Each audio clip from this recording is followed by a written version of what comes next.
लेकिन अब आप कारपेट्स एक्सपोर्ट कर रहे हैं गाड़ियों के। क्या एक्सपोर्ट कर रहे हैं? कारपेट जो लगता है ना गाड़ी में, वो हम बना रहे हैं। हाँ ये बना के एक्सपोर्ट कर रहे हैं, एक्सपोर्ट भी हो रहा यस है। लगता है बच्चों को वापस फैक्ट्री में काम करने दिया है कुछ। यार तुम छोटा सा काम बड़ा है वो भी बंद करवाओगे अपनी पॉडकास्ट के।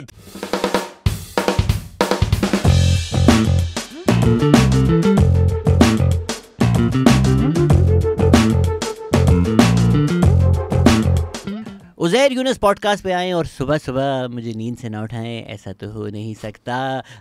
वैसे तो हमें डिप्रेशन देते हैं ये, लेकिन लोग जब मुझे बोलते हैं आप पाकिस्तान की पॉजिटिव साइड क्यों नहीं दिखाते, ये है ना पाकिस्तान की positive side. The best this country has to offer. Former director of the Pakistan initiative at the Atlantic Council Asia group में कंपनीज को बताते हैं कैसे और पैसा कमाओ। उज़ैर यूनुस कैसे हैं आप? अल्लाह का शुक्र है, और कॉफ़ी पी रहे हैं। तो आज देर से उठाया मैंने, 10:30 उठाया आपको, तो ये ठीक हमारे लिए ये बहुत जल्दी है। जिस स्केड्यूल पे हम लोग चल रहे होते हैं। 8 बजे नहीं उठाया आज मैंने आपको। आप जो अपनी मीमननेस है वो आप इंटरनेशनल ले गए और आप कंपनीज को बता रहे हैं कि स्ट्रेटेजिकली किस तरह अमीर हो। यार ये तो मैं बता रहा हूँ 8-9 साल से, अब फुल टाइम जो है वो यही काम चल रहा है। तो या I work primarily with US companies in Asia. I coach at the digital practice, तो digital policy में जो एशिया में काम हो रहा है उसको फॉलो करते हैं। And there's a lot happening, a lot of exciting stuff. तो it's interesting from India all the way east into Japan. तो that's our focus. तो हमने कुछ हफ्तों पहले ज़रा इंडियन इलेक्शंस डिस्कस करने थे कि मैं तो नहीं फॉलो कर रहा हूँ उनको समझने के लिए। अब तो उस चीज़ को थोड़ा टाइम हो गया, तो पर टच अपॉन करते हैं फिर पाकिस्तान पे आने से पहले, सिंस आप इंडिया में पाकिस्तान से भी ज़्यादा पॉपुलर हैं, टीवी पे आ रहे होते हैं वहाँ पे आपकी क्लिप्स। आपको पता है किसी ने रिसेंटली मुझे मैसेज किया, is it true that the BJP IT cell paid you for that podcast? कि कंस्पिरेसी थ्योरीज कहाँ से आई है? ये नहीं थी, ये नहीं अच्छा, था। इंटरेस्टिंग। ये भी market to you? Yes. Oh okay, yes. तभी मैं कहूँ ये लाइटें नहीं कैसे लगी हैं। नहीं लाइट है, मिट्टी लग गई है लाइटों पर। But yeah what is happening in the Indian elections, as somebody who is in Pakistan who is not following, who has no idea कि ये क्या है, क्यों स्टैगर्ड हो रहा है, क्या होगा, क्या प्रेडिक्शंस हैं, ज़रा एक लेमैन लो डाउन दें। Okay, so I mean look, India के जो इलेक्शंस हैं, it's the world's largest election exercise of franchise. कोई 950 मिलियन एलिजिबल वोटर है, ऑलमोस्ट रफली $1 बिलियन कह लें। 60 to 70% की रेंज में टर्न आउट होता है, तो रफली यू कैन से 650 मिलियन शहरी जो है वो वोट डालेगा। It's always in stages, 7 stages में हो रहा है ये, वर हाफ वे थ्रू। जून में रिजल्ट्स आएंगे। The likely scenario is that the BJP and its alliance, the NDA as it's known, will emerge victorious with around 350 combined seats. अब की बार क्या है? अब की बार 304 400 पार। हाँ, ये शुरू का नारा था। I don't think it's, I mean one can never know, I don't have a lot data to make any guesses, but the broad consensus is के BJP अलोन जो है वो 300 सीट्स पार कर जाएगी, और फिर NDA के साथ मिलके of course they will add more. Situation अगर आप मैप की लिहाज से देखें तो वो ये है कि स्टेट्स लाइक उत्तर प्रदेश, गुजरात, वो लॉकडाउन में हैं to the BJP. They dominate दो states and they are likely to dominate again. BJP कोशिश ये कर रही है कि जो ईस्ट और साउथ के स्टेट्स हैं, कर्नाटका हो गया, उड़ीसा हो गया, असम हो गया, यहाँ वो पेनिट्रेट करने की कोशिश कर रहे हैं. तो do they gain seats over there against the opposition is a question. रफली स्पीकिंग लास्ट इलेक्शन में BJP won 38% of the vote, जिसकी वजह से एक बहुत स्ट्रॉन्ग गवर्नमेंट बनी. कोशिश कर रहे हैं कि वो 40% से ऊपर वोट गेन करें इस दफ़ा, और ऑपोजिशन कोशिश कर रही है कि किसी तरह हम एटलीस्ट साउथ और ईस्ट को प्रोटेक्ट करें. तो इंटरेस्टिंग होगा, बट ब्रॉड कंसेंसस इज़ के Modi will come back as a third term prime minister in June. मुझे भी यही सुनने को मिल रहा था, बट मुझे कुछ 1-2 हफ्तों पहले दिल्ली से एक फ़ोन आया और उन्होंने कहा मुझे कि आपकी सोच है, ऑन द ग्राउंड ये सिचुएशन नहीं है, ये मीडिया प्रेजेंट कर रही है, बट ऑन द ग्राउंड जो है वो people are not happy with Modi's policies, and वो जो पिछली दफ़ा भी उनकी पॉपुलैरिटी उतनी नहीं होगी, ये एक मिसरीड थी उनकी तरफ से. नहीं, आई थिंक देयर ये कॉन्वर्जेसन हो रही है, और ये ऑल्टरनेट मीडिया में है बात कि इतने पॉपुलर नहीं है. और सिर्फ पॉपुलैरिटी का मसला नहीं है, 2-3 और इंटरेस्टिंग चीज़ें हुई हैं जो at least for the Pakistani audience बड़ी फेमिलियर लगेंगी. एक ये कि काफ़ी सारे लोग जो किसी और पार्टी में थे उन्हें बीजेपी में अब जगह दे दी गई है, और उनको लाया गया है against the core worker of the BJP, अगर हम जनरलाइज करें इस बात को। तो उसमें लोकल डायनामिक्स होते हैं हर कंस्टिट्यूंसी के। आप अगर किसी को ले आएँ जो दूसरी पार्टी में था, हम पाकिस्तानी पार्लांस में लोटा कहते हैं, तो क्या उन लोटों की इतनी सपोर्ट होगी आइडियोलॉजिकल बीजेपी और आरएसएस के वर्कर के अंदर? आई वुड आर्ग्यू कि इतनी नहीं होगी, बट मोदी फैक्टर में ओवर रूल दैट। फिर फार्मर्स प्रोटेस्ट्स का इशू है हरियाणा और फार्मर्स बेल्ट के अंदर, पंजाब के अंदर, उसका क्या इम्पैक्ट पड़ेगा? We don't know, will find out. ऐसी और लोकल डायनामिक्स हैं। एक बड़ा इंटरेस्टिंग डायनामिक ये शहजाद के जो सेंट्रलाइजेशन हुई है ना पार्टी की, बीजेपी की, दैट मीन्स कि ये इलेक्शन मोर और लेस प्रेसिडेंशियल है इन इट्स नेचर, कि it's about prime minister Modi versus the opposition, Rahul Gandhi as the main face of the opposition in this case. लेकिन जो लोकल डायनामिक्स हैं थर्ड टर्म में, लोग उसको भी पे अटेंशन करने लग जाते हैं। एक इंटरेस्टिंग एनेक्डोट मैंने ये सुना कि somebody was talking about कि वो किसी उत्तर प्रदेश के गांव में थे, तो वो वहाँ के गांव के जो बड़े एल्डर थे वो कह रहे थे कि पहली दफ़ा जब आप किसी को इलेक्ट करते हैं तो वो थोड़ा घबराया हुआ होता है, काम करता है। दूसरी दफ़ा जो है वो थोड़ा कॉन्फिडेंट हो जाता है, और तीसरी दफ़ा अगर आप उसको लाते हैं गांव में चलाने के लिए गांव को, तो आपके सर पे बैठ के ही आपको डंडा मारता है। तो ये भी एक कलेक्टिव विजडम है डेमोक्रेसी का इंडिया में कि कितना पावर होना चाहिए एक शख्स के पास। तो ये सारी चीज़ें प्ले करेंगी। And last point on this के जो स्केप्टिक्स हैं कि इतना कॉन्फिडेंट नहीं होना चाहिए हमें बीजेपी की जीत पर, I think they have a point. But last winter जब स्टेट इलेक्शंस हो रहे थे तब ये बड़ा नॉर्मल पॉइंट था कि BJP will actually state elections में अंडर परफॉर्म करेगी। बीजेपी का अपना मानना था कि हम अंडर परफॉर्म करेंगे, और वो नियरली स्वीप कर गए स्टेट इलेक्शंस को। तो क्या डायनामिक्स हैं? It's very hard to tell in a country where 650 million voters will go, primarily a lot of them in rural India, जिन पे ना हम एक्सेस कर सकते हैं, ना उनके व्यूज़ को हम इतनी अच्छी तरह कह सकते हैं कि हम जानते हैं। इसमें जो सिंस हम as a Pakistani audience assume कर रहे हैं, जो इंडियन ऑडियंस सुन रही है उसके लिए तो ये बड़ी बेसिक बातें होंगी। अगर हम सोचते हैं कि भाई जो मुस्लिम वोट है या जो मुस्लिम फैक्टर है, वो जो हमारे बीजेपी लवर्स हैं वो अभी कमेंट में ऑलरेडी लिखना शुरू हो गए हैं, there is no Muslim hatred in India. है नहीं है, जो भी है एक परसेप्शन तो है।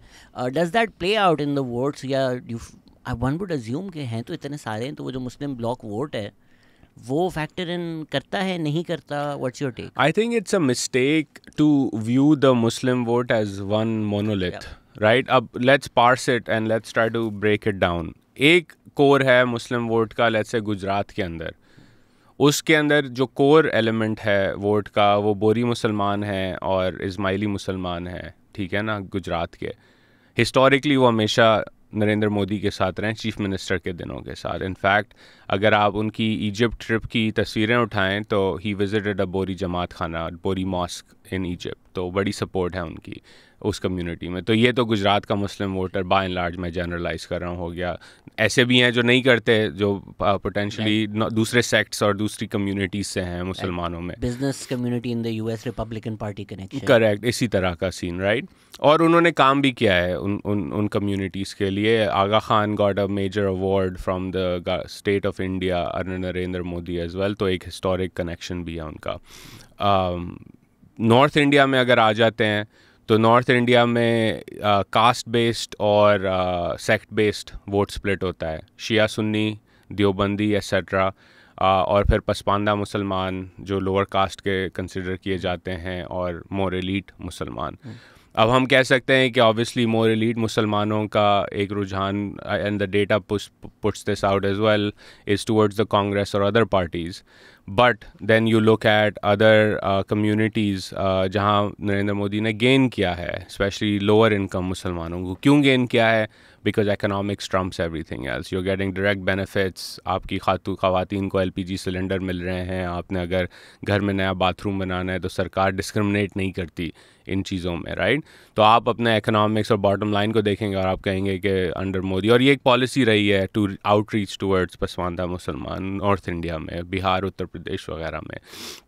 बट बाय एंड लार्ज वहाँ इश्यूज़ हुए हैं हिंदुत्व के, राम मंदिर के, उनकी वजह से एक सेंस ऑफ अनईज़ है. अभी रिपोर्ट्स भी आ रही हैं कुछ कंस्टिट्यूंसीज़ में जो है वो Muslim voters and villages have struggle to vote.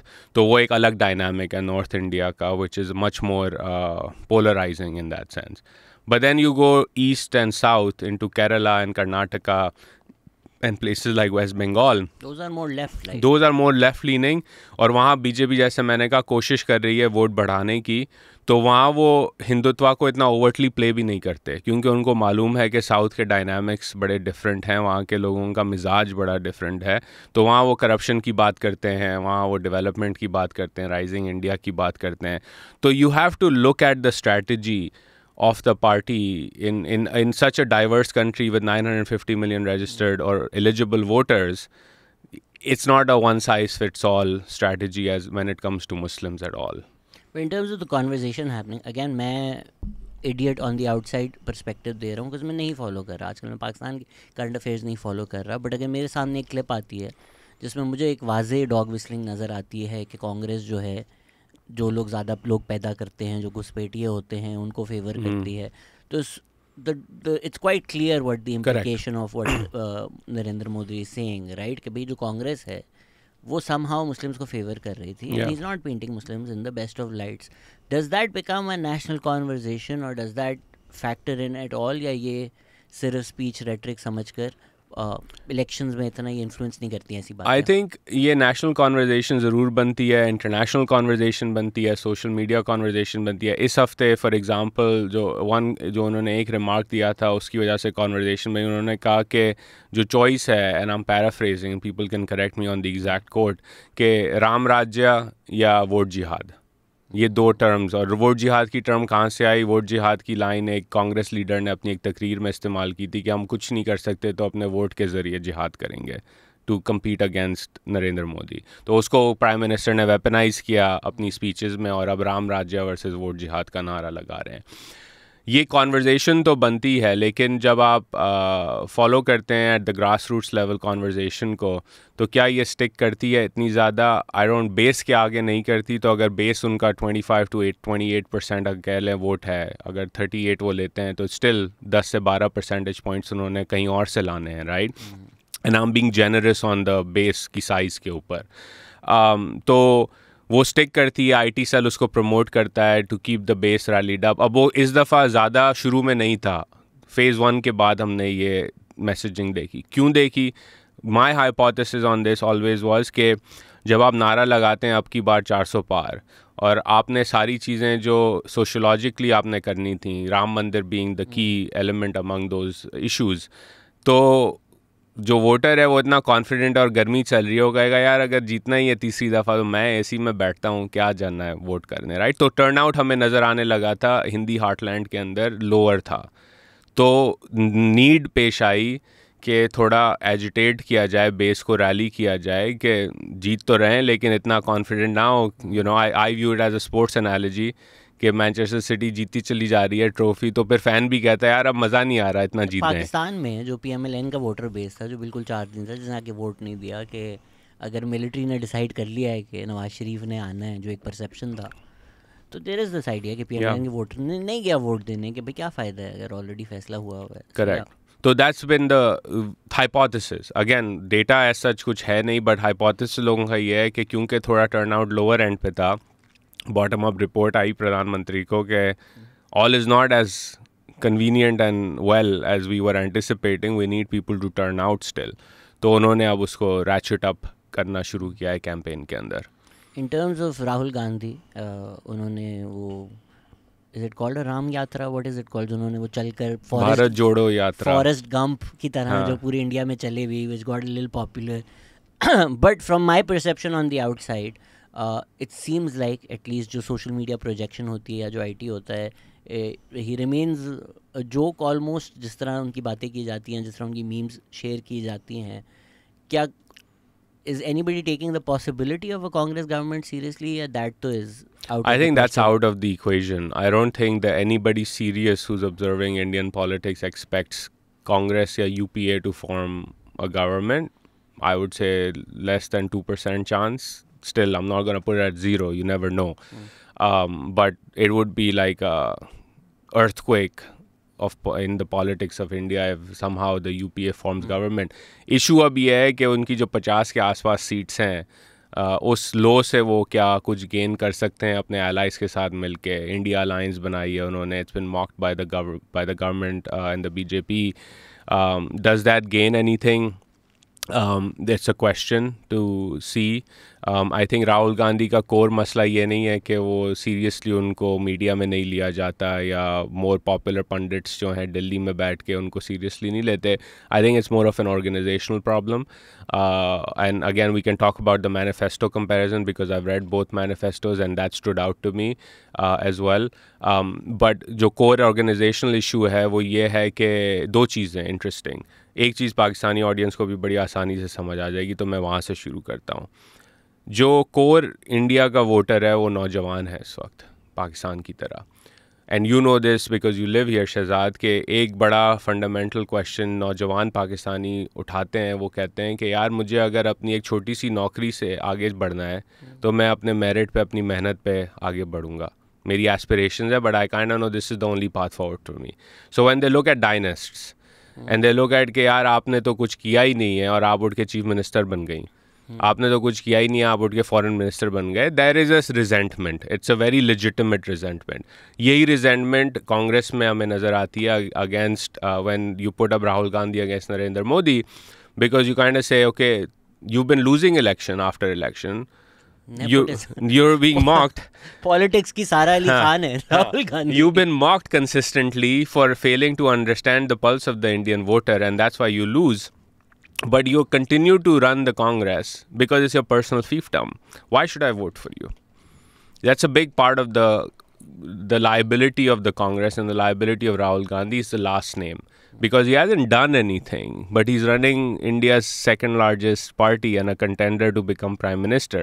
Compare that to Narendra Modi, a guy who doesn't come from anything. RSS का worker था वो गुजरात का चीफ मिनिस्टर बना, उसने मेहनत की, आप उससे पॉलिटिकली अग्री करें या ना करें, but he rose through the ranks and ended up becoming prime minister of India and a very popular prime minister of India, right. तो जो एस्पिरेशनल भारतीय शहरी है वो राहुल गांधी को मेरे नज़दीक कभी उस तरह सपोर्ट ही नहीं कर सकता, क्योंकि वो कहेगा यार you grown up with a silver spoon and you haven't worked for anything to be where you are, so why should I aspire to support you? एक ये इशू है. दूसरा इशू उससे एक्सटेंड करता है कि सेंट्रलाइज पावर ऑर्गेनाइजेशन का इतना है कांग्रेस के अंदर कि जो रिफॉर्म्स की बात कांग्रेस में एक डेकेड प्लस से चल रही है वो इम्प्लीमेंट ही नहीं हो रही. तो आप अलायंस बनाएं या आप कोई नया स्ट्रक्चर बनाएं, everything must pass through the family office, and if everything must pass through the family office for approval, all the ordinary workers will only be able to do so much because ground पे तो वो है ना. So it's a combination of those two things that holds the Congress back at this point, which by the way even some of my pro-BJP friends now accept it's not good for Indian democracy. The fact that the opposition party in the form of the Congress is so weak and so disorganized that they can't compete electorally with the BJP in the way people expect them to, they view it as a big weakness in Indian democracy because you don't want that to happen in any country. इसमें do you see this, इसमें हम कोई comparisons draw कर सकते हैं कि जिस तरह PMLN SN इकबाल भी आए हुए थे इस पॉडकास्ट में, उन्होंने बोला कि भाई लोग वोट देंगे हमें based on our performance 2013 to 2018. और मैं उनको तब भी बोला था you will be surprised when the elections happen, and I think they were surprised when the elections happen. तो सही है गलत है कि नहीं कि उसमें मसले क्या थे सब साइड पे रखें. एक बयानिया तो है ना कि डेवलपमेंट की है इन लोगों ने ये बनाया है वो बनाया है. सो कांग्रेस ऑल्सो हिस्टोरिकली काम तो किया उन्होंने, party if not Rahul Gandhi people before him, so there is that legacy. Do feel कि जो नया वोटर है वो ये चीज़ें ज़्यादा फैक्टर इन नहीं करता? For them this aspirational idea, this middle class idea, this anti dynasty politics, there is also. अभी मैं पॉलिटिकल कॉन्फ्लिक्ट पढ़ रहा था मोहम्मद वसीम की, उसमें था या किसी और किताब में था कि ये जो एक sanitised view of politics Pakistan में बड़ा आम हुआ हुआ है कि एंटी पॉलिटिक्स पॉलिटिशियन है इमरान खान. तो सॉर्ट ऑफ इंडिया में भी वो व्यू अब ज़्यादा पॉपुलर है as opposed to historically how they viewed politics? So that's a great question because this is exactly what stood out to me जब दोनों के manifestos आए और मैंने manifestos पढ़े.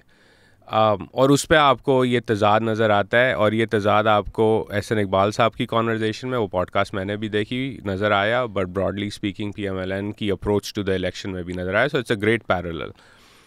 बीजेपी का मैनिफेस्टो कहता है कि हम एक राइजिंग भारत बना रहे हैं, जो इंटरनेशनल जिसकी रिस्पेक्ट हो और होने लग गई है, जो मेक इन इंडिया करे, जो दुनिया की फैक्ट्री बन के उभरे, जिसकी नौजवान ख़वातीन को एक्सेस टू एजुकेशन और एंटरप्रेन्योरशिप हो, जिसके रिटायरीज़ और एज ओल्डर जनरेशन जो हैं वो एक सेंस ऑफ रिस्पेक्ट और टेकिंग केयर फील करें. तो उन्होंने जो पूरा वो है ना मैनिफेस्टो, वो इस चीज़ के फॉरवर्ड लुकिंग प्रोजेक्ट के ऊपर बनाया है. उसमें सोशल एलिमेंट्स भी हैं, यूनिफॉर्म सिविल कोड है जिस पे कुछ लोग डिसएग्री करते हैं. मेरा एक बड़ा डिफरेंट व्यू है UCC के ऊपर, प्रोसेस के ऊपर we can debate, but by and large I believe that a uniform civil code should be part of any democracy, but it's a divisive issue in India. वो उस पे बात करते हैं, वो कुछ और चीज़ों पे बात करते हैं, नेशनल रजिस्टर ऑफ सिटीजनशिप्स और इन चीज़ों पे. that's the social element, but by and large it's a forward looking rising India, rising Bharat, not even India, they use the term Bharat, वो मैनिफेस्टो है. और ऑफ कोर्स उसके अंदर जो कल्ट है वो नरेंद्र मोदी का है, मोदी की तस्वीरें हर जगह उस मैनिफेस्टो में. तो मैंने जब वो पढ़ा, मैंने कहा मुझे नज़र आ रहा है कि ये एक 21वीं सदी और second half of the 21st century का विजन है from the BJP and from Narendra Modi. Parts of which you agree, parts of which you don't agree with. Congress का मैंने जब पढ़ा तो बैकवर्ड लुकिंग मैनिफेस्टो है. हमने ये किया और हम आके वो चीज़ें ही दोहराएंगे.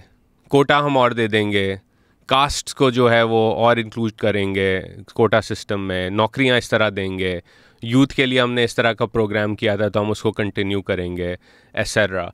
तो वो जब आप पीछे देख के वही प्रोग्राम्स करते हैं तो वो जो नया वोटर है, जैसे आपने कहा, वो रेजोनेट नहीं करता. वो कहता है वो हो गया और वो इम्पोर्टेंट था, शायद वो इस बात को भी एक्सेप्ट कर ले. लेकिन अब आगे क्या करना है? चीज़ें तो चेंज हो चुकी हैं ना 21वीं सदी में.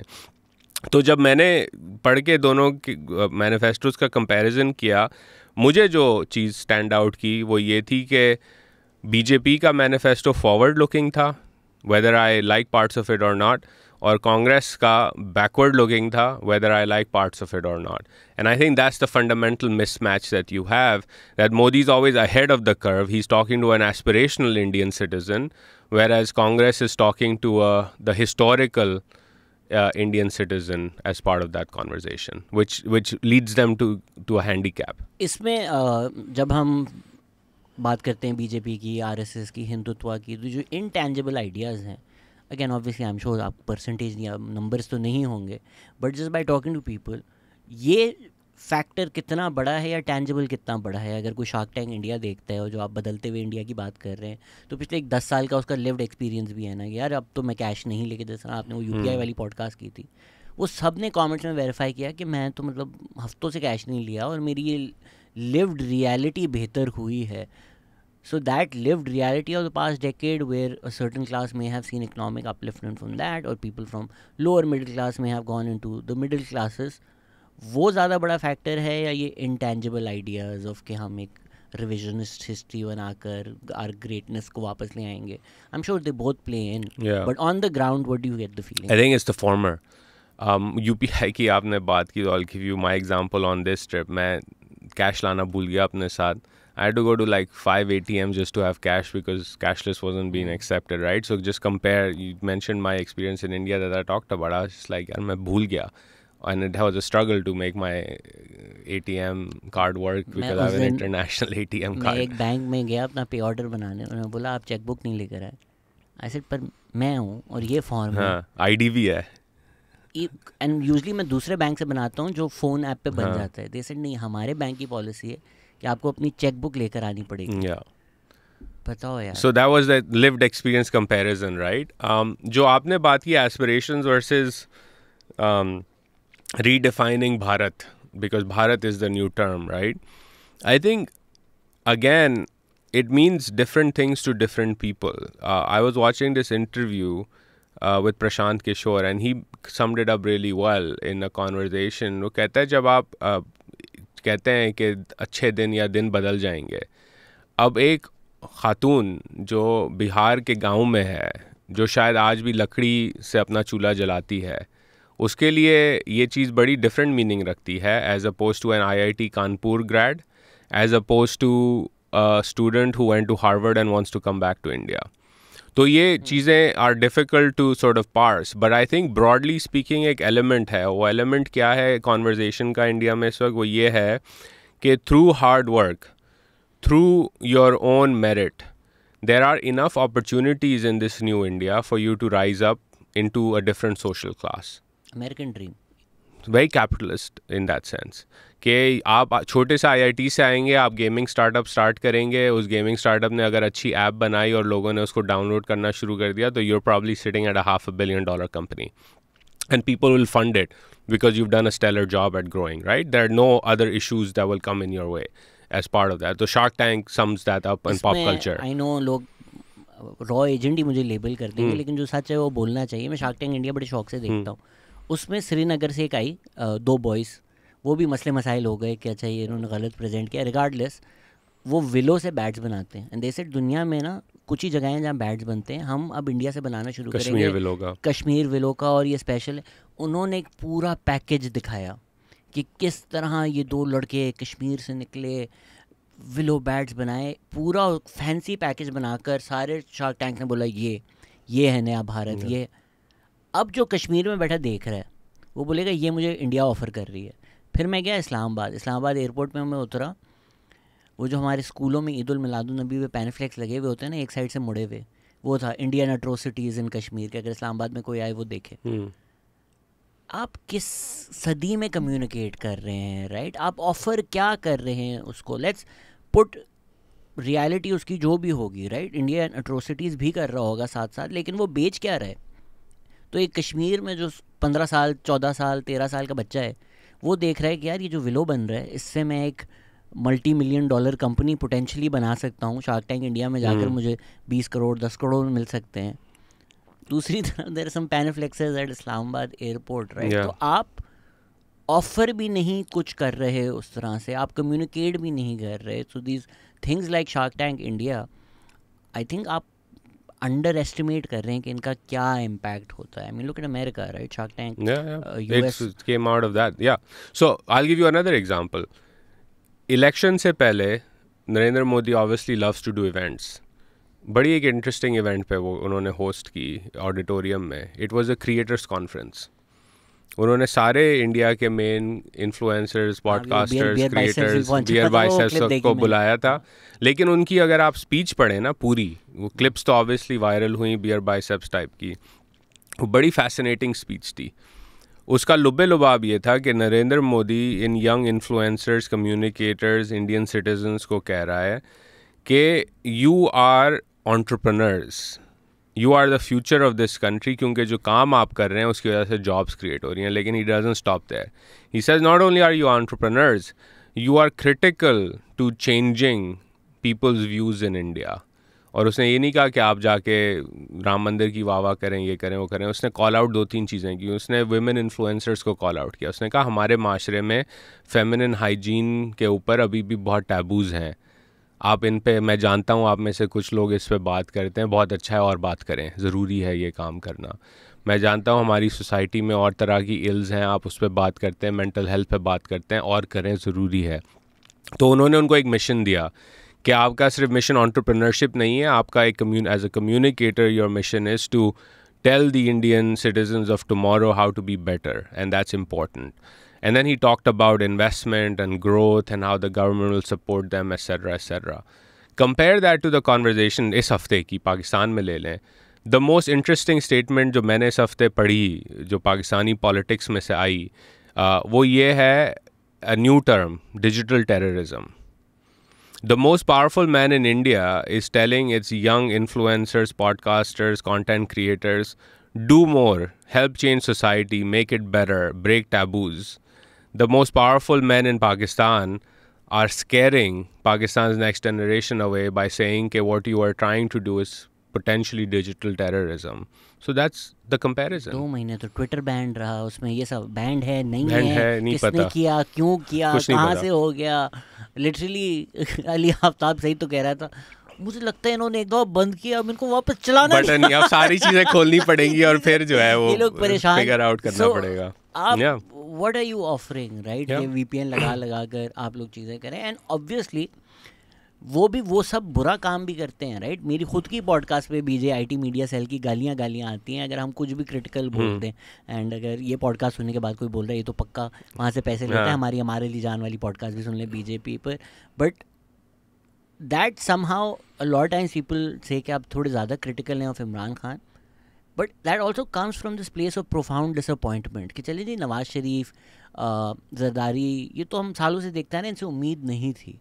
For all of the ills as well in the society, Imran Khan could have been that transformational figure, right? उन्होंने वो इस्लामिक टच पॉलिटिक्स कर रिलीजन का इस्तेमाल कर जो बीजेपी आरएसएस की साइड है वो तो सब कर लिया, but the economic transformation of that वो साथ नहीं हो सका, राइट? लाइक अगर आप स्वच्छ भारत कर रहे हैं, आप क्लीनलीनेस की तरफ कर रहे हैं, आप व्लॉगर्स को बुलाकर ये नहीं बोल रहे कि यार केपी में 35-35 हज़ार की सैलरी पे सारा दिन गालियाँ दो, अच्छे कॉजेज़ की तरफ बात करो, राइट? अगर आप डोमेस्टिक वायलेंस बिल नहीं आने दे रहे, आप चाइल्ड रिस्ट्रेंट बिल नहीं आने दे रहे, सो you could have been so much more along with that. You had that bandwidth, you had that support of the people where you could have used that to promote better causes. Sure, if I may play a bit of a contrarian view on that, right? I think I broadly agree with you, but इसके अंदर एक structural issue हमें याद रखना हमेशा चाहिए. I know you've talked about this, but I just want to echo this in this part of the conversation. वो ये है कि अगर इमरान खान वज़ीर आज़म है या शहबाज शरीफ है या कोई और है पाकिस्तानी सिस्टम में इस वक्त, उसको ये नहीं मालूम कि वो आंसरेबल टू आवाम को है कि नहीं. We'll never be sure. Kinda is, mostly not. Right? Power is derived from some other place in the system. On the Indian side, at the very least, any elected politician, especially the Prime Minister of India, is very sure that his or her power is derived from the people. As flawed as the system might be, still, at the end of the day, 950 million eligible voter, 600 million के ऊपर vote डालेगा और उसके vote के ऊपर आपकी सरकार बनेगी या ख़त्म होगी.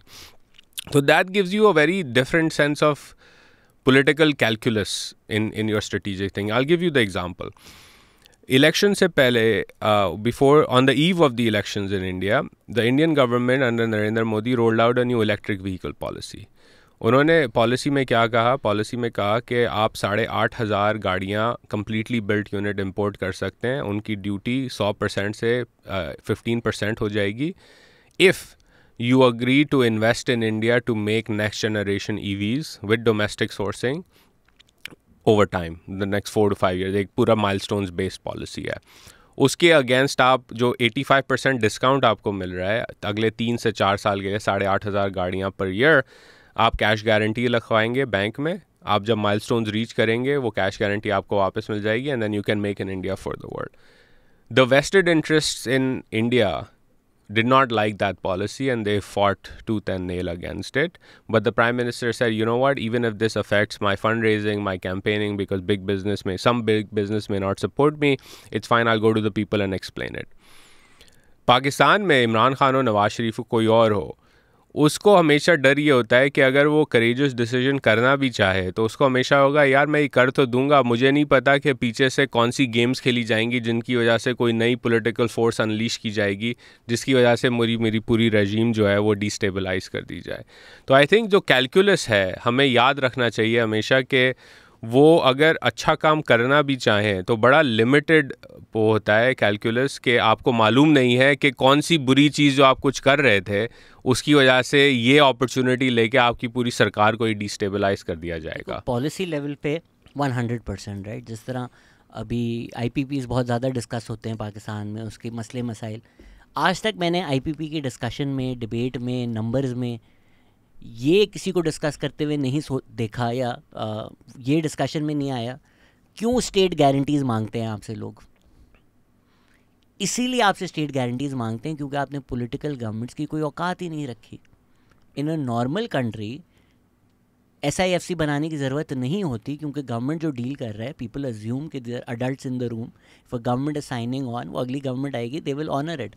पाकिस्तान में रिकोडिक हो जाता है, पाकिस्तान में तो स्टेट गारंटीज़ के बावजूद ये चीज़ें हो रही होती हैं. सो आई गेट दैट वो फिजिकल स्पेस, वो इकोनॉमिक स्पेस, वो पॉलिसी स्पेस बहुत लिमिटेड है. एंड मैं हिस्टोरिकली हमेशा सिविलियंस की साइड पे रहा हूँ और मैंने इस पे बहुत गालियाँ भी खाई हैं. But in terms of just social issues, right, अब थिंग लाइक मोटर वे पे जब सेक्शुअल असॉल्ट केस आता है, आप ऐसी अपॉर्चुनिटीज़ यूज़ करके, ये किसी ने नहीं रोका था, आप भले मैरियट में, सरीना में मेंस्ट्रुएशन के अराउंड अगर इवेंट्स कर रहे हैं, ये जो मैसेजिंग है, सोशल मैसेजिंग, इससे किसी ने नहीं रोका था, राइट. कि अगर आप टाइगर फोर्स बना रहे हैं, आपके पास लोग हैं, वो तैयार हैं, आप जो बोलेंगे हम वो प्रमोट करेंगे. तो क्या नहीं हो सकते थे कि ये जो लाखों यूथ है, इनसे आप ये प्रमोट करवाएं कि यार अच्छा, ऐसा नहीं है कि औरतें कपड़े पहनेंगी तो ये होगा, मर्दों को अपनी निगाह नीचे करनी चाहिए, आप इस्लामिक टच यूज़ करें.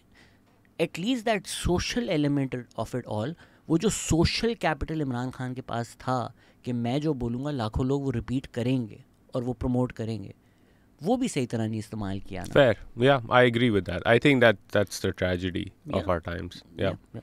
If we go back to India, अगर इमरान खान का जो अरेस्ट था, वो काफ़ी जो इंटरनेशनल रिपोर्टिंग जब मैं उस पर देख रहा था या इंटरनेशनल लोगों से मैं बातें कर रहा, उनको समझ नहीं आ रही थी, राइट. उनके लिए just the news was opposition leader या opposing leader elected, arrested, and nuances नहीं समझ में आ रही. तो as somebody from Pakistan who sees the news कि भाई केजरीवाल अरेस्ट हो गया है, तो मुझे वही आइडिया होता है कि ये तो अपोजिशन पे पूरा क्रैकडाउन है. ये एक fair from the outside look है, या is there more to the story? I think एक लेजिटिमेट फियर है ऑन द ग्राउंड, एंड जो इन्फोर्समेंट डायरेक्टरेट है या दूसरे आर्म्स ऑफ द गवर्नमेंट हैं, वो over the last few years एक अथॉरिटेरियन तरह में काम कर रहे हैं, which it would be really wrong to deny that part.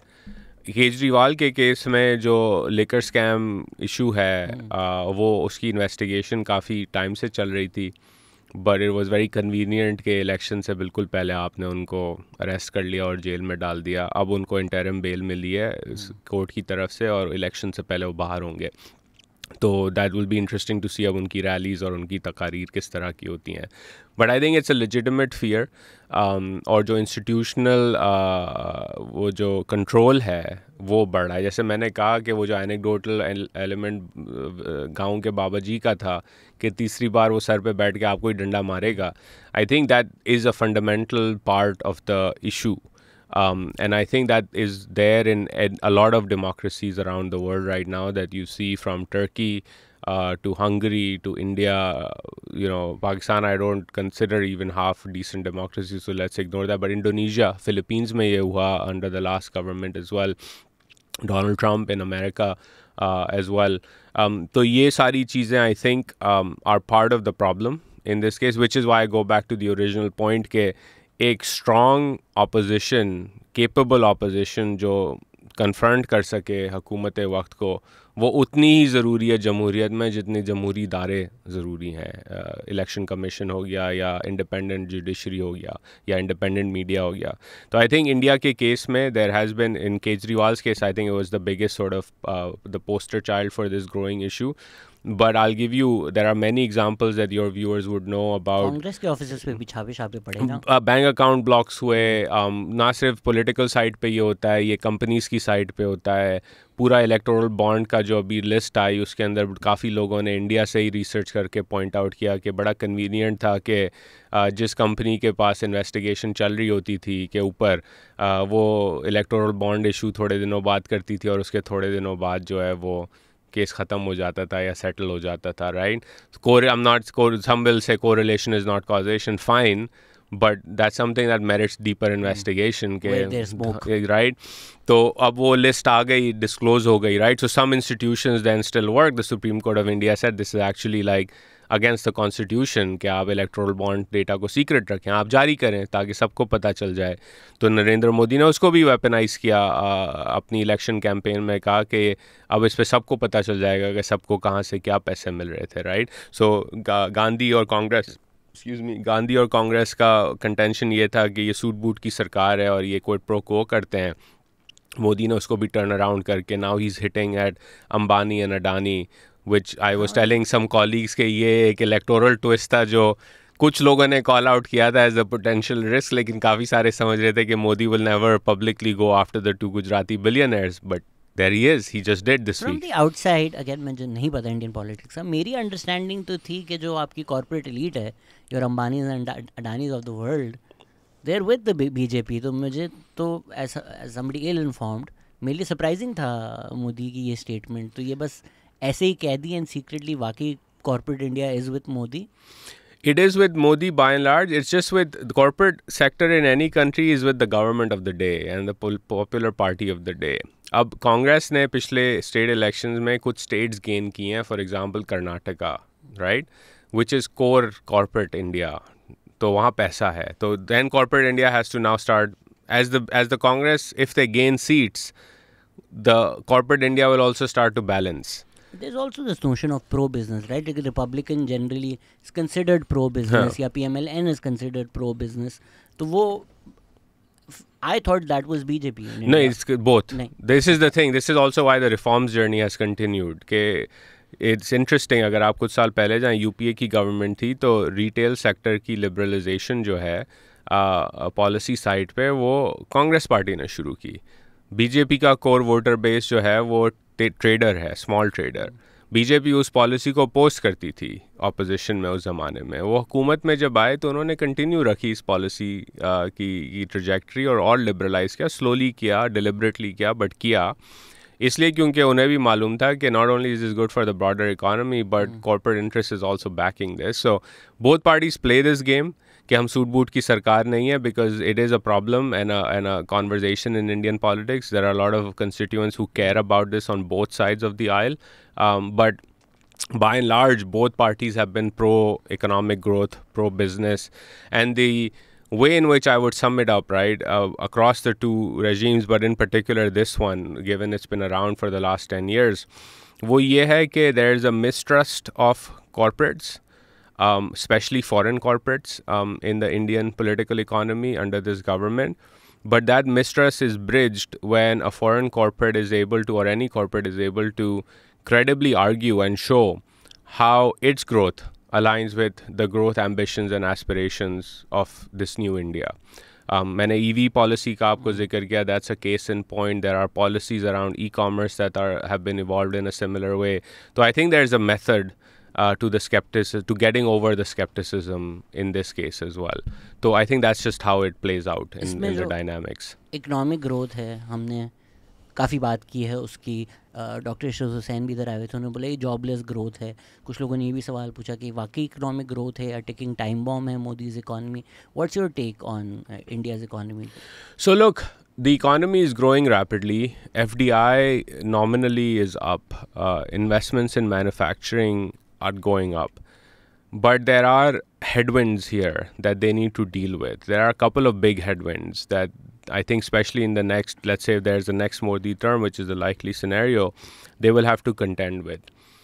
One is that they have to do factor market reforms, especially in the labor market, because there are holdups there that prevent companies from scaling up in the way that otherwise they would. I'll give you just a small example.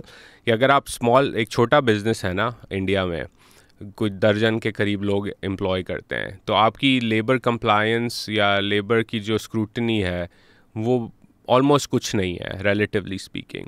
लेकिन आप एक certain threshold cross करते हैं ना, micro से medium की तरफ बढ़ जाते हैं, तो कंप्लायंस का बर्डन एक नेक्स्ट लेवल पे चले जाता है. उसकी वजह से होता क्या है कि आपका इंसेंटिव है एज अ बिजनेस ओनर कि आप माइक्रो ही रहें, बिकॉज सरकार works in a different way. तो अब आपने उसको सॉल्व करना है क्योंकि आपने इकॉनमी को स्केल करना है.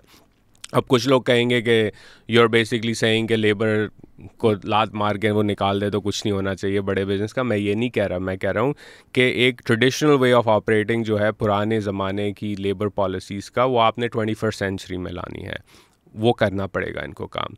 ब्यूरोक्रेटिक अप्रूवल्स का जो प्रोसेस है उस पर बहुत काम हुआ है, लेकिन अभी भी बड़े डिलेज होते हैं. India does not work like China when it comes to deploying capital, building new plants and importing machinery and things like that.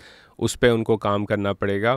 तो इसकी वजह से हो क्या रहा है कि इन्वेस्टमेंट हो रही है, ग्रोथ हो रही है, लेकिन जो मेन रिस्क है वो ये है कि क्या आप इतनी जल्दी कैचअप कर सकेंगे चाइना से कि नहीं. राइट, बिकॉज रिलेटिव गैप बड़ा है और वो कम नहीं हो रहा है इस वक्त दोनों ममालिक के. That's the competition for India, right, catch up to China. तो they have to do those reforms. Issue इस वक्त ये है पिछले 10-15 सालों में कि even though growth has been strong, the main structure of the economy remains geared towards consumption, and manufacturing as a percentage of GDP, not as a nominal output. Let me be very clear. Nominal output के हिसाब से grow करा, but as a percentage of GDP is mostly unchanged. You have to grow that. और उसको grow करने के लिए factor market reforms की बड़ी ज़रूरत है. What they have done is, तो हमारी गलती है ना, हम पैदा ही किए जा रहे हैं बच्चे. तो उसपे जो इंटरेस्टिंग चीज़ है, उन्होंने जिन लोगों के साथ साथ 8 बच्चे हैं तो उनकी गलती है. उनकी गलती है कि जॉब्स उनको देनी पड़ रही हैं. जो हैक उन्होंने इस वक्त किया है पिछले 5-6 साल में, वो ये है कि दे rolled out these things called production linked incentives, which give you incentives for reaching certain targets.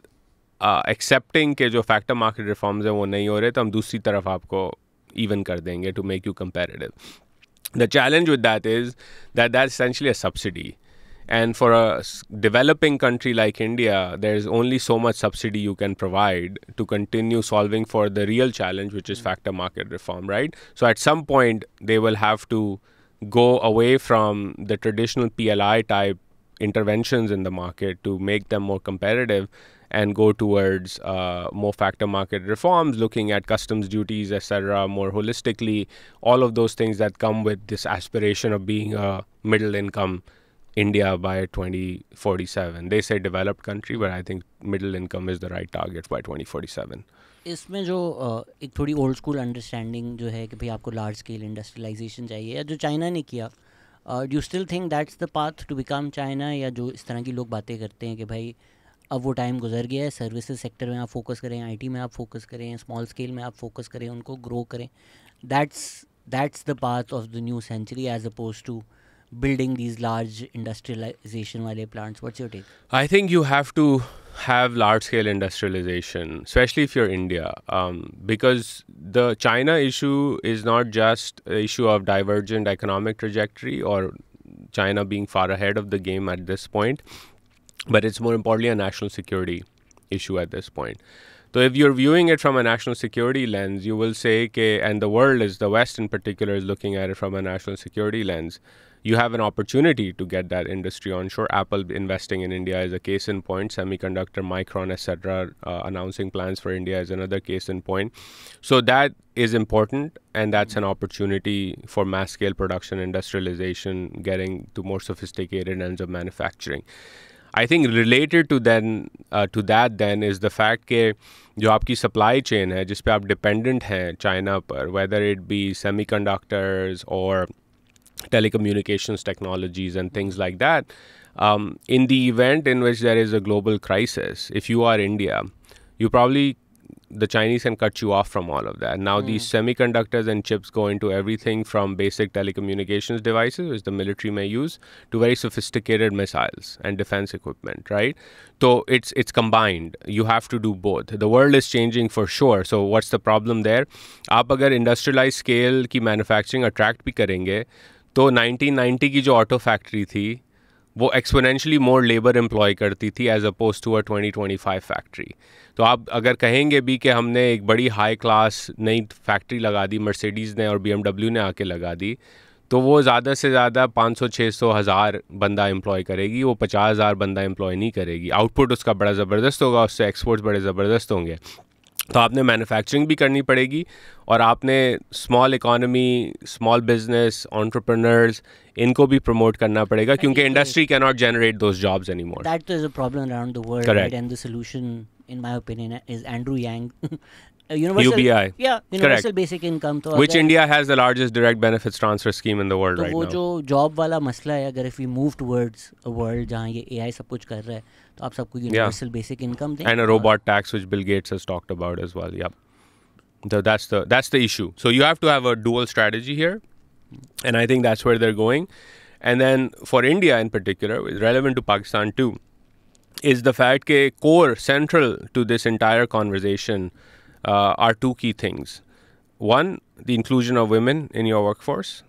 because it has an impact positively, especially around birth rates, but other things as well, and energy independence. Because as a net importer of energy, you will always struggle to be competitive in the global ecosystem. And so you need a holistic energy security strategy that taps into domestic sources of energy, of which the two biggest ones in the subcontinent across the board are sun and wind. And that's what they're doing. They have India's, I think, now the third largest solar producer in the world. Tax बढ़ा दिया? कोशिश कर रहे हैं बढ़ाने की, वो अभी तक बढ़ाया नहीं है. But yeah, that's the conversation here today. इसमें जो again assumption, but I feel सच्ची assumption है. Maybe if we go a decade or two back, made in India is probably considered a slur like made in Pakistan is right now. The people would prefer. But right now ये conversation हो रही है, तो क्या की messaging की state ने या लोगों ने जिसकी वजह से made in India जो शायद लोग कमतर समझते हों, Alia Chinoy probably was the only one who was happy about made in India back in the day, exaggerating, hyperbole, but still अब अगर लोग प्रेफर कर रहे हैं ये Modi Hindutva idea of shining India, is it connected to that और is it honestly कि उन्होंने वाकई उस लेवल पे compete कर रहे हैं और प्रोडक्ट्स प्रोड्यूस कर रहे हैं and is the economics of that? I think they're getting there. So in certain segments you've seen transformation, right? So when Apple and Foxconn decided to start assembling phones in India, not fully making, but part of the supply chain was shifted from China and Vietnam into India, there was very high failure rates. And that plant was struggling. There were issues of quality control, productivity, managers not being trained, etc. अब उसके अंदर एक बड़ा interesting, anecdotally एक बड़ा interesting challenge report हुआ Indian press के अंदर.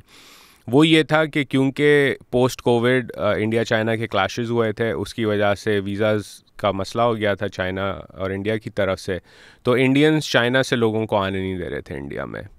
अब एप्पल के लिए मसला ये हुआ कि वो कहते हैं हमने पूरी फैक्ट्री खोली है, लेकिन जो टेक्निकल टैलेंट है, मैनेजरियल टैलेंट है, जिसको ये काम आता है, जो दूसरों को सिखा सकता है, वो चाइना में बैठा है, उसको वीज़ा इशू नहीं हो रहा. तो वो मिनिस्ट्री ऑफ एक्सटर्नल अफेयर्स पे गए, उन्होंने उनसे बात की कि भाई ये मसला है, फैक्ट्री बन रही है, आउटपुट बढ़ाने के लिए, एफिशिएंसी बढ़ाने के लिए ज़रूरी है कि चाइनीज़ मैनेजर्स को बुलाया जाए और उनके टेक्निकल ट्रेनर्स को बुलाया जाए. तो मिनिस्ट्री ऑफ एक्सटर्नल अफेयर्स ने उस पर रिव्यू किया पॉलिसी को, वो कैबिनेट में डिस्कस हुई and then they smoothed the process कि अगर एप्पल कह रहा है या अगर स्पेसिफिक बिजनेस केस अगर आप मेक करेंगे इसलिए वीज़ास चाहिए तो आने दें. तो since then the production or the output of Apple-oriented devices, I believe, has gone from less than 1 billion to over 10 billion at this point, if I remember correctly. People can give me the exact figure in the comments. And part of the reason has been that they've caught up with the training and other issues. Isi tarah, for the first time ever, India is now exporting bicycles to America. Didn't used to do that. Now they have caught up. वो पुरानी वाली है. Combined, मतलब part electronic, but the more fancier ones, right? वो सस्ती वाली नहीं, वो तो export quality meet नहीं करती थी. तो company in Punjab, Indian Punjab, has won tenders and increased its quality control to now start exporting to American retailers their bicycles, right? So there are, again, these are things that वहाँ textiles में हमेशा से competitive रहे हैं. जहाँ वो competitive नहीं रहे हैं वहाँ हमें एक मोमेंटम नज़र आ रहा है शिफ्ट होने का. और ऑब्वियसली दिस टेक्स टाइम. तो यू मेंशन्ड के previously made in India was not viewed as something serious. Today Indian motorcycles are exported in many countries of the world including Bangladesh, parts of Africa and even Europe in certain instances. In fact I have a friend of mine who wants to import and buy a Royal Enfield motorcycle in America. और मैं उससे बात कर रहा था कि why? And he was like, well, because Royal Enfield is a very good quality motorcycle and it's much cheaper than other motorcycles. And in fact, if you look at the data, he just pointed that out to me. It's one of the fastest growing make and models segments in America right now is the Royal Enfield. It's being made in India, shipped to America. So there are segments where this is happening. The right parallel to look at is कि early 90s में जो China copy का हम कहते थे, right? And then they grew from there. This is where India is going at this point. So now if you look at China from 1990 to 2024, today, made in China electric vehicles by BYD are more competitive than most American companies' EVs are, barring Tesla. That's who they compete with. Tesla is the gold standard, right? So India is aspiring to, in the next decade or two, catch up and be like that in the future. इसमें जो local consumption है वहाँ पर of made in India products, is there anything we can learn? Because right now एक organic cultural movement तो है to boycott western products, वो हमने सारे ही डाल दिए, उसका इसराइल से कनेक्शन हो ना हो, बट एक सेंटिमेंट ऑलरेडी एग्जिस्ट करता है. बट इवन मंथ्स की organic cultural movement social media बस के बावजूद गवर्नमेंट में किसी ने नहीं सोचा कि इसको हम ज़रा एक मेड इन पाकिस्तान को प्रमोट करें या लोकल ब्रांड्स. बहुत अच्छी अपॉर्चुनिटी है इस वक्त कि यार ये जो हम इम्पोर्ट डिपेंडेंट चल रहे हैं कुछ लोकल मार्केट में लेकर आए. तो इन टर्म्स ऑफ जैसे सोशल मैसेजिंग ऑफ कि मेड इन इंडिया ख़रीदो और कंजम्पशन जैसे बढ़ी हो, कुछ चीज़ें हैं जो हम सीख के यहाँ मेड इन पाकिस्तान को प्रमोट कर सकते हैं. काफ़ी सारी हैं. आई mean look at shark tank, right? That's the biggest iconic shift that sums up this entire movement in the Indian discourse. So what is Pakistan's Shark Tank equivalent? What are Pakistan's equivalent universities जहाँ entrepreneurship और entrepreneurs को celebrate किया जा रहा है, जहाँ उन्हें funding दी जा रही है, जहाँ उन्हें mentor किया जा रहा है, जहाँ companies, पाकिस्तानी large companies को incentivize किया जा रहा है कि आप इस मुल्क में बनाएं. नंबर 1. नंबर 2 जो बड़ी इंपॉर्टेंट चीज़ है वो ये है कि because the Indian market is so large, for years they could get away with the fact कि हम अपनी मार्केट को क्लोज रखेंगे through protectionism and you sell in India, make in India for India. They've now realized that that's actually decent for some growth, some job creation. But in the long term, it's an awful idea because you are protecting your domestic industry from international competition. The bicycle example I gave is a case in point कि जब आपकी domestic bicycle market इतनी बड़ी है तो आप फालतू से फालतू तरीन bicycle भी बनाएं मुल्क के अंदर तो बिकेगी, क्योंकि बाहर की import पे आपने बैन लगाया हुआ है या बहुत हाई टैक्स लगाया हुआ है तो they can compete. लेकिन जब आप एक्सपोर्ट करने जाएंगे तो कोई लेने वाला नहीं है क्योंकि वो कहेंगे क्या फालतू चीज़ है. लेकिन जब आप कंपटीशन इंसर्ट करते हैं और आप डोमेस्टिक बाइसिकल ओनर को कहते हैं कि नहीं, selling in India is no longer enough, I want you to go out and compete with the rest of the world, then the standards start going up. So we have to have a sustained policy. मैं ये नहीं कह रहा कि आप overnight पूरा tariff regime overhaul कर दें, but over time changing the tariff regime in Pakistan is a very key pillar of this strategy. Something Gonzalo Varela, for example, wo jab World Bank pe the, he's talked about, he's written about. Many others, including people at PIDE in Pakistan and Islamabad, have written about how high tariffs actually are a disincentive to exports and manufacturing in Pakistan. We need to relook at that point as well. Adil Nakhoda is at IBA. He's an expert. I think you should host him and talk about this topic because he's one of the experts in Pakistan on trade policy. So trade policy is a key pillar.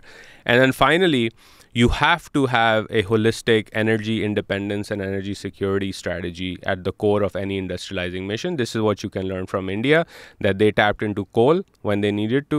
They tapped into indigenous oil and gas when they needed to, things that they had. But then they very quickly realized that those are industries of the future. So now they're going big into solar and wind, and the third largest producer of solar in the world. So you have to look at, because if the energy is not cheap, Shahzad, this mic and this steel cannot be built comparatively because that's the most expensive input energy into anything. So you have to have a holistic energy strategy because without cheap and reliable energy, your industrialization will never succeed. बेचारों यहाँ पर उन्होंने साहिवाल में कोशिश की लगाने की. यार फिर तुम गालियाँ पड़वाओगे ट्विटर पे. आप जैसे लोग एंटी पाकिस्तान लोग पीछे पड़ गए बेचारों के. उन्होंने कोशिश तो की. आई डू थिंक कि जो पावर का मसला था वो PMLN ने 2013 में 18 में sure some of the economics of the IPPs don't make sense, but we had no alternative. Let's not get into that debate. But PMLN ने at least डायग्नोसिस सही किया था कि भाई पावर और लोड शेडिंग वाला मसला पहले वो सॉल्व करना ज़रूरी है. उसके बगैर कुछ भी नहीं होगा. 100%. I think they really made strides. The last point I'll add to this before I forget, related to energy, is also the point that initial wave of export growth in most countries that have gone down this path comes from the coast. Why does it come from the coast, especially for an energy dependent, energy importing country? Coast पे आपका energy import होगा, coast पे आपका export final product होगा, और coast पर ही intermediate good आएगा जिस पे आपने value addition basic करनी है. For example, अगर आप completely knockdown kit गाड़ी की import करते हैं तो वो कराची पोर्ट पे आएगी. अगर आपने उसको export करना है, CBU बना के अफ्रीका भेजना है, तो it doesn't make sense to send it 1,000 kilometers up for assembly and then bring the full car down, shipping costs will be insane because of that, right? तो अगर आप इंडिया का कोस्ट देखें तो industrial activity is in coastal India. It's in places like Andhra Pradesh, Tamil Nadu, Karnataka, Maharashtra, Gujarat, ऐसा. अब ओडिशा में वो काम कर रहे हैं टूवर्ड्स द ईस्ट, राइट? तो कोस्टल बेल्ट की development is always the first wave of your manufacturing and export strategy, primarily because जब आप पहली गेम करेंगे, वो पहली गेम ये होगी कि चाइना से स्टेबल की लकड़ी आएगी, चाइना से स्टेबल का लोहा आएगा, स्क्रूज़ आप पाकिस्तान में बनाएंगे, लेबर आप पाकिस्तानी एम्प्लॉय करेंगे, उस लेबर का काम है इन दो चीज़ों को जोड़ना और कंटेनर में डालना और कहीं और एक्सपोर्ट करना या पाकिस्तान में अप नॉर्थ मार्केट में बेचना. तो अगर आप इस पार्ट्स को ऊपर लेके पहले चले जाएंगे, एनर्जी भी फिर आप ऊपर लेके जाएंगे, तो सारी चीज़ों का अस्यूम करें हाइपोथेटिकली 15% कॉस्ट एडिशन है. तो that's the difference in baseline value addition between competitive and uncompetitiveness. इसमें प्रॉबेबली जब आई गेस टैरिफ्स पे डिटेल डिस्कशन करेंगे तो देन ये भी फैक्टर इन करना कि भाई इंडिया ने अपनी एक कैपेसिटी बनाई, फिर वो कम्पीट कर सके. कब आप क्या करें, how do you transition, and maybe at some point you need to protect. पर अगर हम हमारी इंडस्ट्री और हमारे पॉलिसी मेकर्स को अगर आप राइट एक्ट पढ़ के सुनाना चाहें, अगर हम हमारी ऑटोमोबाइल इंडस्ट्री को देखें जो सालों साल रोती रहती है, फिर रिकॉर्ड प्रॉफिट्स भी बनाती है, फिर 1 करोड़ रुपए की घटिया सी गाड़ी भी बनाती है जो 30% सस्ती अमृतसर में आपको मिल जाएगी. मैं जब लोगों ने प्राइसेस सुनी ना कि यहाँ होंडा सिविक 1 करोड़ रुपए की है इंडिया में, वो लाइक शॉक में चले गए कि क्या बात कर रहे हो भाई तुम. Forget about, let me interrupt you here. So in terms of what are automobile, interrupt कर दिया, बोलो. हाँ, so automobile तो sophisticated है ना. कल रात को I met somebody who's in the packaging business, ये कप और इसका कवर और ई-कॉमर्स के डब्बे वगैरह ना. तो मैं उससे इंडिया से ट्रेड की बात कर रहा था, तो कहता है ट्रेड होनी चाहिए. मैंने कहा तुम पैकेजिंग में हो, तुम्हें क्या फ़र्क पड़ता है? कहता है lot of my materials actually for packaging that we make come from India. I am like but India से तो ट्रेड नहीं हो. कहता है इसीलिए तो मैं कह रहा हूँ दुबई के थ्रू आती है. तो मैंने कहा हैसल को साइड पे रखो कि ट्रांसशिपमेंट करके तुम्हें वापस माल लाना है. मुझे ब्रॉड नंबर बताओ कि इकोनॉमिकली तुम्हें कितना फ़र्क पड़ता है कॉस्ट पे. इंडिया से ला रहे हो, दुबई जाता है, दुबई से फिर कराची आता है. कहता है my shipping and logistics cost just because of this issue are double right now. And I export to Africa. So he's like, imagine if I can just get this across the border from Wagah into Pakistan and do basic value addition, which is what I do in my manufacturing, my logistics costs will halve and my ability to compete in the African market will double. Simply because of a trade policy change. Becomes packaging में ऐसे क्या raw materials हैं जो paper industry इतना ज़्यादा I don't know the exact dynamics, but India's a bigger market and far more competitive in that manufacturing. अगर intervene करना ही है, आपने नहीं इंडिया से ट्रेड करना, shouldn't the intervention be this कि यार क्यों इंडिया से पेपर, मतलब ये तो कोई इतनी अब again I don't know the dynamics as well, but one would assume कि इतनी कोई टेक्निकल चीज़ नहीं है. So in terms of the automobile, no, but see even there, right, the intervention would be okay, over time you need to build this capacity. Yeah. Today you don't have it. So the idea would be okay, bring in the competitive product from your neighbor, do the value addition, double your competitiveness in the export markets. That allows a business like the person I was talking to scale. As that person scales and others realize there's a market to be had for this stuff, they will bring in more of this stuff, make it more, ecosystem बड़ा होगा. जब ecosystem की scale आ जाएगी, then all of a sudden you can go vertically, right? Then you can go up and say कि ये जो input India से आ रहा है, you go to another business owner and say कि यार ये तुम बना सकते हो, हमारा तो 1 million टन डिमांड है साल की. वो कहेगा यार बॉस 1 million टन की फैक्ट्री इतनी कंपेटिटिव नहीं है क्योंकि इंडिया में 2 million टन की लगी. मैं हाइपोथेटिकल नंबर्स दे रहा हूँ, तो अभी नहीं. तो वो कहेंगे अच्छा चलो इंडिया से ही करते रहते हैं. 5 साल बाद आपकी टोटल आउटपुट की डिमांड जो है वो 2.5 million टन हो गई. तो वो फिर बिजनेस ओनर खुद आएगा, कहेगा अब तो हम compete कर सकते हैं, do you want me to do it? वो कहेगा बिल्कुल, लॉन्ग टर्म कॉन्ट्रैक्ट साइन करो, वर्टिकली इंटीग्रेट आप ऊपर हो जाओगे, राइट? फिर उस सप्लाई चेन की कुछ प्रोडक्ट शायद इंडिया से आए, फिर आप उसको बनाएं. This is how it work. So initially in the auto sector, for example, जब NAFTA साइन हुआ, Mexico didn't used to make cars. Mexico used to make parts, very small parts of cars, and cars used to be made in Detroit and Michigan in America primarily. Now Mexico makes cars. In fact, Chinese cars are now coming into, parts are coming into Mexico. Cars are being made in Mexico, Chinese cars. Now Detroit is a ghost town. And now, so this is how but now there's a revival in Detroit around electric vehicles, right? So more sophisticated vehicles are being made in Detroit. So this is how it works. It takes time, and you cannot do something in isolation because scale in a lot of things matters a lot, and that's where India has an advantage. चलिए, ये तो आप बता रहे हैं जो सही चीज़ें हैं, बट अगर आप बिल्कुल ही गलत जा रहे हैं, and the reason I mention the automobile industry is कि आप इंसेंटिवाइज भी करते हैं, आप सब्सिडीज़ भी देते हैं, आप प्रोटेक्शनिज्म भी देते हैं, साथ वो फिर कुछ प्रोड्यूस भी नहीं करते, एंड देन वो होंडा और टोयोटा करोड़ करोड़ रुपए की बेच रहे होते हैं विदाउट एग्जैजरेशन. होंडा से 1 करोड़ रुपए की है. अभी स्विफ्ट की प्राइस उन्होंने 7 लाख कम की है, तो फिर 50 लाख रुपए की है. स्विफ्ट, सुजुकी स्विफ्ट का जो टॉप वेरिएंट है वो 50 लाख रुपए का है यार. मतलब इन आर, लेकिन अब आप कारपेट्स एक्सपोर्ट कर रहे हैं गाड़ियों के. क्या एक्सपोर्ट कर रहे हैं? कारपेट जो लगता है ना गाड़ी में, वो हम बना रहे हैं. हाँ, बना के एक्सपोर्ट कर रहे हैं. एक्सपोर्ट भी हो रहा है. लगता है बच्चों को वापस फैक्ट्री में काम करने दिया है कुछ. यार तुम छोटा सा काम बड़ा है वो भी बंद करवाओगे अपनी पॉडकास्ट के थ्रू. जब तक चाइल्ड लेबर अलाउड था हम पूरी दुनिया में कारपेट बेचते थे यार. वो उनके छोटे छोटे हाथ है ना, वो आसानी से वीव कर लेते थे. तो वो जब से ये इशू फुटबॉल्स में भी हुआ था, बच्चों से बनवाते हुआ था बीच में. वो तो बड़ी अच्छी सियालकोट की फैक्ट्रीज है. वो तो नहीं, कुछ साल पहले कंप्लायंस का इशू हुआ था, जिसकी वजह से नया सिस्टम बनाना पड़ा था उन्होंने. 16-17 साल के हो. हाँ, नहीं, उस पे इशू ये था. I actually spoke to somebody about this to understand के इशू था क्या. ये पुरानी बात है, it's not a recent issue. Cottage industry थी उस ज़माने में सियालकोट की फुटबॉल्स की. तो होता ये था कि जो कॉन्ट्रैक्टर है ना, वो छोटे छोटे घरानों में डिस्ट्रीब्यूट करते थे किट्स सिलाई करवाने के लिए.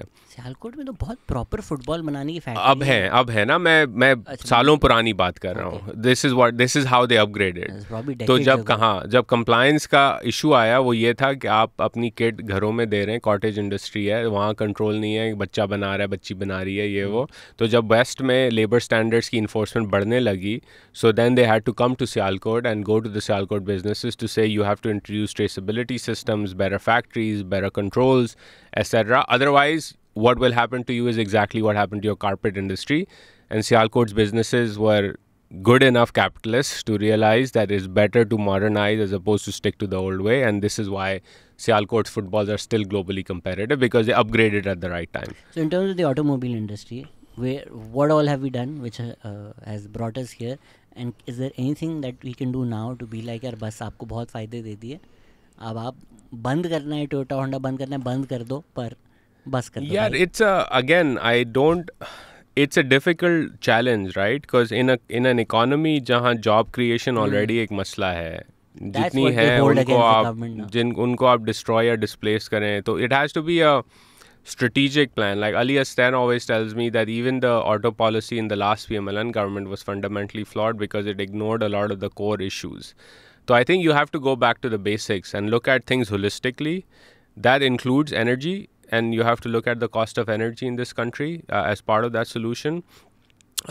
You have to look at basic things. For example, Pakistan does not make the sophisticated steel that is needed in cars.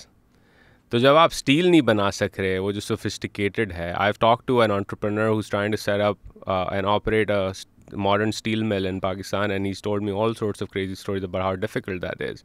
And he was saying, at the end of that conversation, he was telling me that Pakistan cannot claim to be an industrializing society. And I was like, why do you say that? And he's like, because we don't make sophisticated steel. If you don't make sophisticated steel as a country of 250 million people, as a nuclear power, you are not industrializing, because the core input on everything from sophisticated missiles and tanks all the way down to your cars and other things that are made, including stainless steel frying pans, right?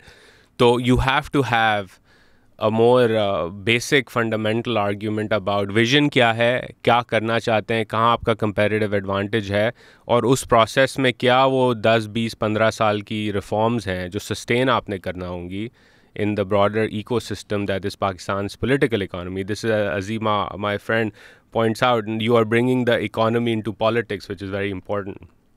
Without that, technocrats can't do anything. Let's be very honest on that fact. And I think that's the fundamental issue कि जो broad vision है, मैं इस trip पे लोगों से सिर्फ यही पूछ रहा हूँ कि पाकिस्तान की विजन है क्या? सर्वाइवल. तो बस पे सर्वाइव ही करें. यही है कि मतलब 3 महीने का रनवे मिल जाए, 2 महीने का रनवे मिल जाए, 1 बिलियन यहाँ से आ जाए, 2 बिलियन वहाँ से आ जाए, अयाशी कर लो। ये तो किसी का भी प्लान नहीं है कि 15 साल में हम कहाँ होंगे, 20 साल में हम कहाँ होंगे। अगर 20 साल में हम हुए तो जो लोग अभी बैठे हैं वो सरप्राइज हो जाएंगे। अब तक चल रहे हैं। बिकॉज आज जो आप फैक्ट्री लगाएंगे किसी चीज़ की भी, everything from steel to toys, right, या पेपर, उसकी लाइफ स्पैन 15 से 20 साल है। आप अपने घर में सोलर लगाते हैं आज, तो उसका लाइफ स्पैन भी 15 से 20 साल है।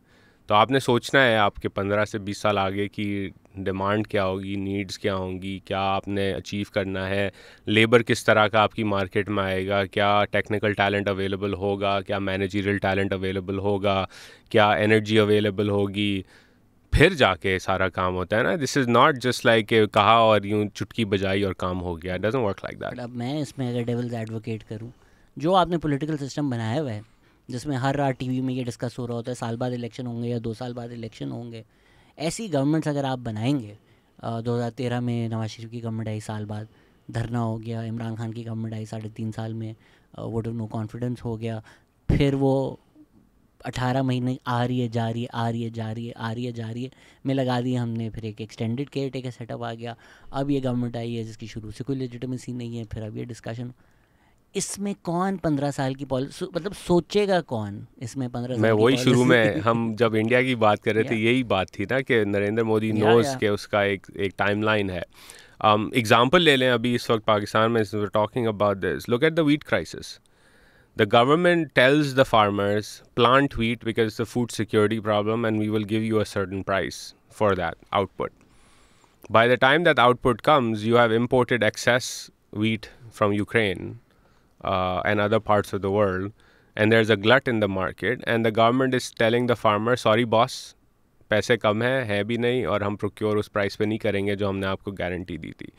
अब उसमें पॉलिटिकल कैलकुलस शायद ये हो, विच आई हर्ड इन लाहौर, कि तंदूर पे रोटी सस्ती होगी तो पॉलिटिकल बूस्ट मिलेगा, आवाम जो गुस्से में है वो कहेगी तो चलो कम अज़ कम मरियम शरीफ ने जो है वो। बट ये तो केयर टेकर सेटअप ने किया था ना सारा। हाँ, but again the government is here today, right? So it's still happening. The Punjab government has to procure that wheat from the farmer.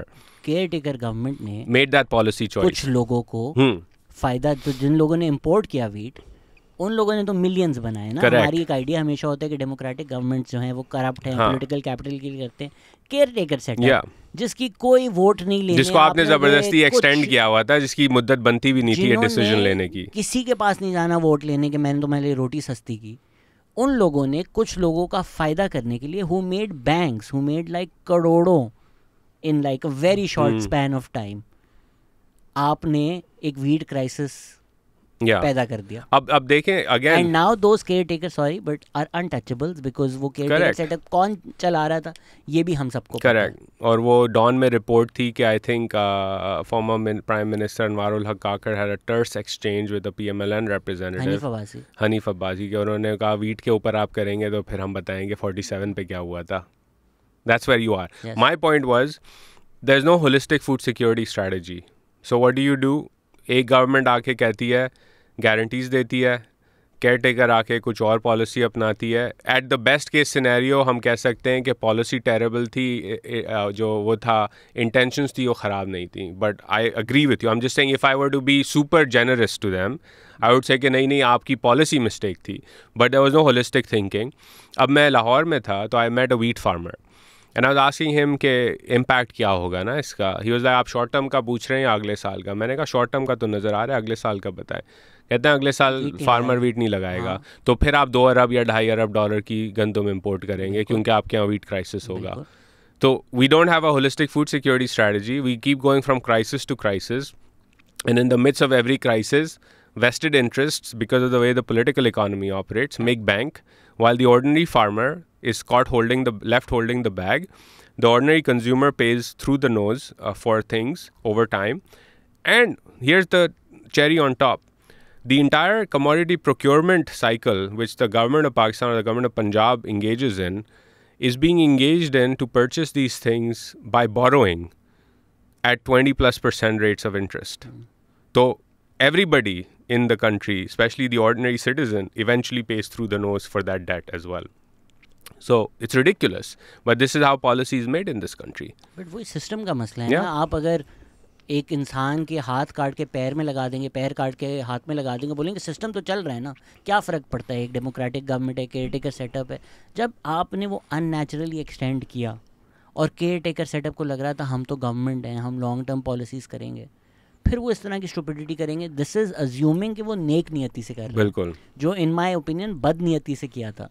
पर अगर वो नेक नियति से भी करें तो भी ये चीज़ें होंगी, बिकॉज आपने एक डिफॉर्म्ड सेटअप बनाया हुआ है जो कॉन्स्टिट्यूशनली बनता ही नहीं है, सेंस ही नहीं बनता।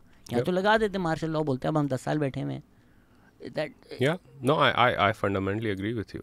इन टर्म्स ऑफ हमने इसहाक डार को सबने बड़ा क्रिटिसाइज़ किया इस पॉडकास्ट पे भी, is a running joke with every economist in this country, but at the end of the day still a political appointment for all of his ills. कहीं ना कहीं कोशिश करते हैं अच्छा यार आवाम को मैनेज कर लो, IMF को मैनेज नहीं होता उनसे, बट एक वो पॉलिटिकल विल है। On the flip side Rana Sanaullah कहते हैं कि जिन्होंने मोहसिन नकवी लगाया है उन्होंने ही मोहम्मद औरंगज़ेब को लगाया है।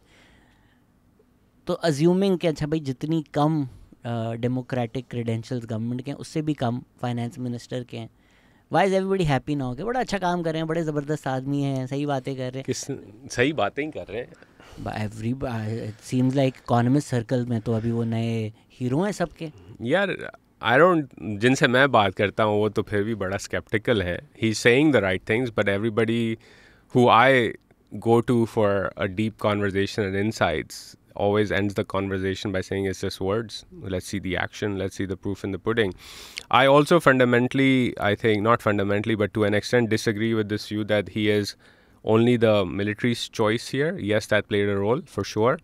But he's also very close to Shehbaz Sharif. That's what Khurram Hussain also said. तो शहबाज शरीफ और उनका जो रिलेशनशिप है, इंटरनल स्ट्रक्चर है, I think that's plays a big role here as well.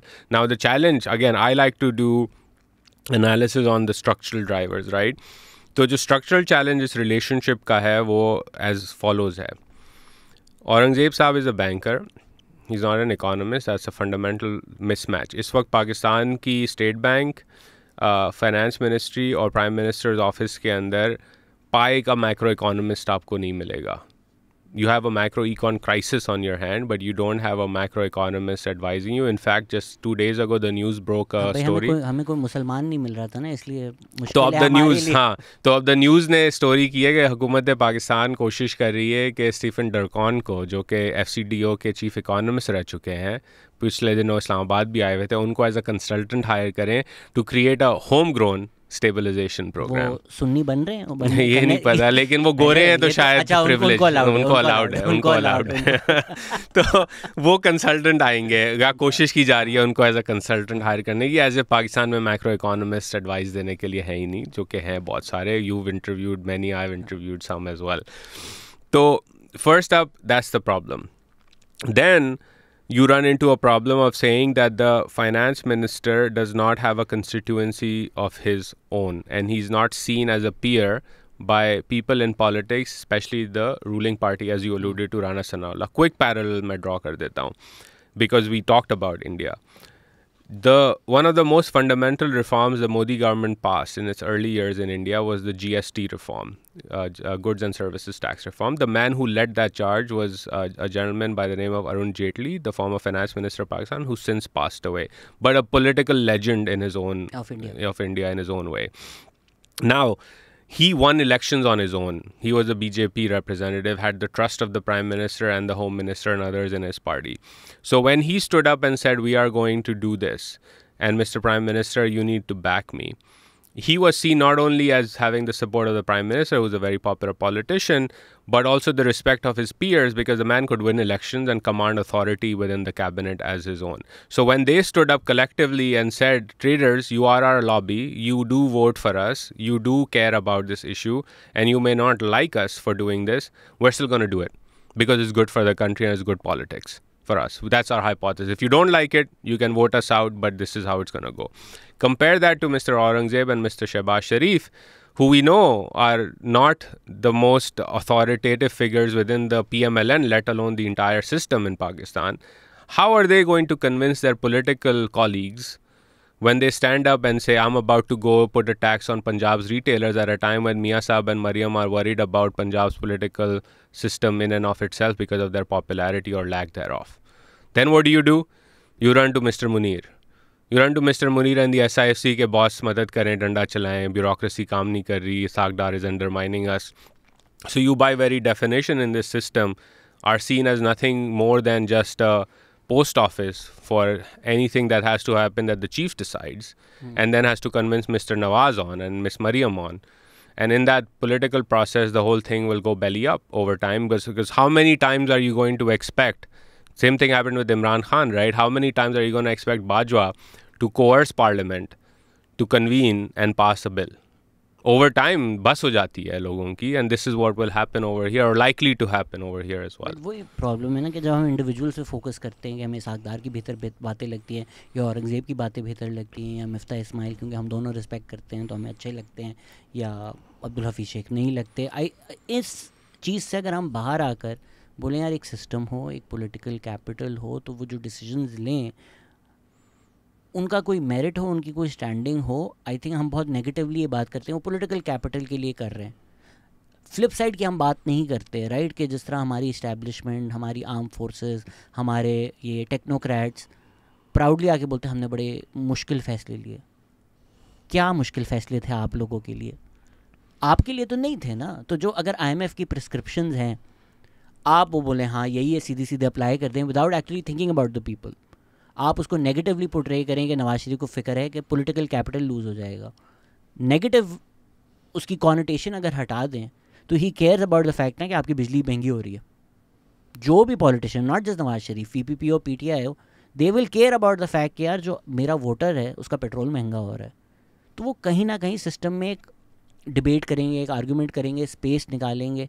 Yes, in a perfect world they will be like अच्छा सिर्फ IMF prescription नहीं, अच्छा फिर डिफेंस बजट में भी देखें, फिर नॉन कॉम्बैट प्रॉपर्टी टैक्सेस भी देखें, ये भी देखें. वो परफेक्ट वर्ल्ड नहीं है. But even in perfect world people who are not technocrats and politicians will try and create some space on behalf of the awam. उसको आप negative connotation दें, उनका political capital है.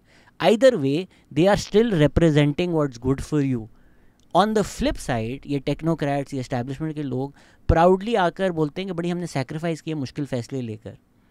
इनकी ज़िंदगियों पे कौन सा वो मुश्किल फ़ैसला असर किया है भाई? इलेक्ट्रिसिटी आपकी फ्री, पेट्रोल आपके फ्री, गोल्फ क्लब मुल्क में एक नहीं बंद हुआ, डॉलर डबल हो गया, इलेक्ट्रिसिटी प्राइस लाहौर में तो प्राइवेट गोल्फ क्लब है, पेट्रोल डबल हो गए. तो किसने मुश्किल फैसले, क्या आपके लिए वो मेहनत क्या थी मुश्किल फैसलों की? मुझे ज़रा सा ये बता दें. बस पास ऑन किया ना आपने तो सारा मसला. And somehow these prescriptions without the context of the political economy and without the context of the politics, when they're praised कि ये अच्छे economic prescriptions हैं, मुझे लगता है मतलब वो आप elephant in the room तो डिस्कस ही नहीं कर रहे हैं ना. तो वो थोड़ा disingenuous लगता है जब economics सिर्फ इतनी limited space में डिस्कस और discussion हो ही नहीं रही ना. I mean again Shahzad, again this is the ideal view, right? But we have to keep in mind and not lose sight of the fact कि ideal view क्या होता है policy का. अगर आपने ये जो क्राइसिस है पाकिस्तान में पिछले 2017 से चल रहा है at least economic, forget, ignore the politics for a moment, 2017 से आपका इकोनॉमिक क्राइसिस है. How many, you and I follow politics very closely, some of your listeners do as well on the Pakistani side on this topic. How many long debates in parliament do you remember on the economic crisis in Pakistan? Zero. None, right? तो जो drawing room है जहाँ ये बात होनी चाहिए वो तो वहाँ तो ये बात हो ही नहीं रही. आई थिंक स्टेट बैंक की इंडिपेंडेंस 4 मिनट में पास हुआ था वो बिल.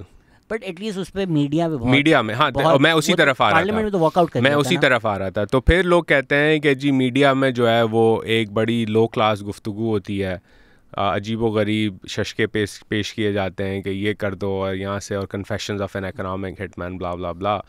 तो I am like true, but the agenda setting in a political discourse in any half decent democracy happens in the parliament. जो पार्लियामेंट में गुफ्तगू होगी वो फिर मीडिया उसको पिक करेगा. अगर आप गुफ्तगू ही नहीं कर रहे तो आप अपनी ड्यूटी अबैंडन कर रहे हैं. आप पार्लियामान में गुफ्तगू करें फूड सिक्योरिटी पे, आप पार्लियामान में गुफ्तगू करें एनर्जी सिक्योरिटी पे, एक्सचेंज रेट पॉलिसी पे, स्टेट बैंक की इंडिपेंडेंस पे, और उस पर आपको बहुत सारे ऐसे व्यूज़ मिलेंगे. And I can guarantee you this will be the case in the majority of the instances where most people like me or Ali Hasnain or Khurram Hussain or other macroeconomists or Dr. Shamshad Akhtar etc. will fundamentally disagree with what parliamentarians are saying. I can guarantee you that because वो debate ही नहीं हुआ तो उनकी level of understanding को इतना sophisticated expect. But उसके अंदर in a parliament where there is Miftah Ismail or Shaykh Khan Abbasi or Aurangzeb or others, they will also speak up potentially. So एक conversation होगी मुल्क के अंदर कि भाई मसला है ये है, इसको इस तरह solve करना चाहिए, और फिर policy shape होगी ना. अगर आप उस पूरे process को short circuit करते रहेंगे बार बार, तो it is a natural outcome कि आपको current लग रहा है बार बार. That's the issue across the board. जो फोरम है इस मुल्क का, इसके आइन का, इसके सिस्टम का, उस फोरम पे तो लड़ाई झगड़े और वॉकआउट और बॉयकॉट और नारेबाजी के अलावा तो कुछ हो नहीं रहा. तो फिर आप कैसे एक्सपेक्ट कर सकते हैं कि जो आम शहरी है उसको हम कन्विंस करें कि बॉस 2017 से एक क्राइसिस चल रहा है, इसको सॉल्व करना है, और इस यहाँ तक आने में हम सबकी गलती है, लेकिन अब सॉल्व मिल बैठ के ही करेंगे, और इस पे सब ने from property taxes to pension reform to retail taxes सब डिस्कस होगा और सब टेबल पर है. बट आप करते ही नहीं है बात यार. इट्स लाइक मैं जाकर ना दिन के टाइम समंदर किनारे कुर्सियाँ लगा दूँ और रात तक वहाँ पानी आ जाए और मैं डिस्कस करता हूँ. ठंड बढ़ गई है, मेरे ख्याल से विंटर आ रहा है, 3 घंटे हम डिस्कशन हो कि गीला गीला फील हो रहा है, कोई ये ना डिस्कस करे कि हम समंदर के अंदर हैं. That's the political discourse. I don't think it's a problem of competency which obviously exist. वो फिर एक लंबी डिबेट है कि हमारी पॉलिटिकल क्लास क्यों ये मर्ज हुई, गटर लेन्स क्यों ऊपर हैं कि सिर्फ एक ही लेन में एक ही तरह के पॉलिटिशियंस आ सकते हैं. But regardless of that, right, America में बहुत पॉलिटिशियंस इंतहाई जाहिलाना बातें करते हैं. हर सिस्टम में. But an opportunity exist. The Congress can be like, भाई हमें नहीं क्लाइमेट चेंज समझ में आ रहा, मुझे नहीं गूगल समझ में आ रहा, मार्क ज़करबर्ग आके बैठो, क्या है एआई बताओ ना. पैसे कैसे बनाते हो, वो याद है clip, how does Facebook makes it money. उन्होंने बड़े बेवकूफाना सवाल पूछे. But that opportunity exist to call somebody who can independently at least try and explain it to you like AI for dummies, AI for idiots.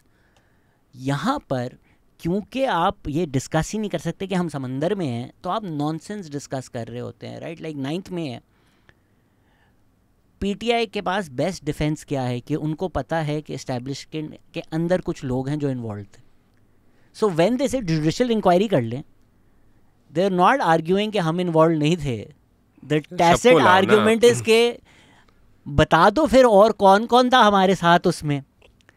वो नहीं बताना चाहती. फिर कोर कमांडर लाहौर को भी बुलाना पड़ेगा इंक्वायरी में.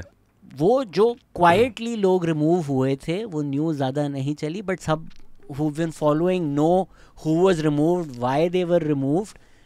बीच में जो हाउस सारी खबरें सबको पता है.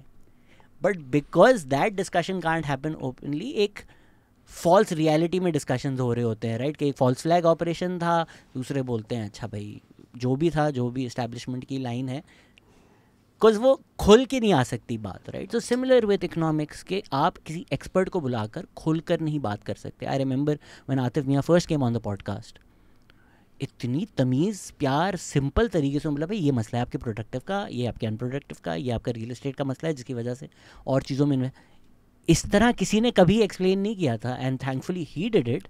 Then other people started talking about it. In a perfect world where we could openly talk about these things, we might have a parliament where somebody says Atif Mian ज़रा आके बताएं तो मसले क्या हैं, कैसर बंगाली ज़रा आके बताएं तो मसले क्या हैं. और हो सकता है वो डिसएग्री करें, and that is perfectly normal.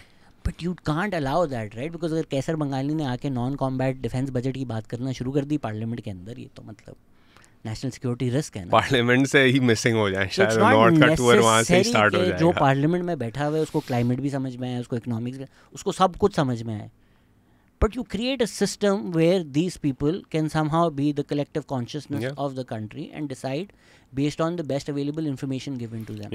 And even when they might have that information, जैसे हम अभी ऑफलाइन भी थोड़ा डिस्कस कर रहे थे कि टीवी पे जाके कुछ लोग खुद बोलते हैं और फिर बाद में सोचते हैं यार मजबूरी में बोलना पड़ रहा है. They don't believe in what they say themselves.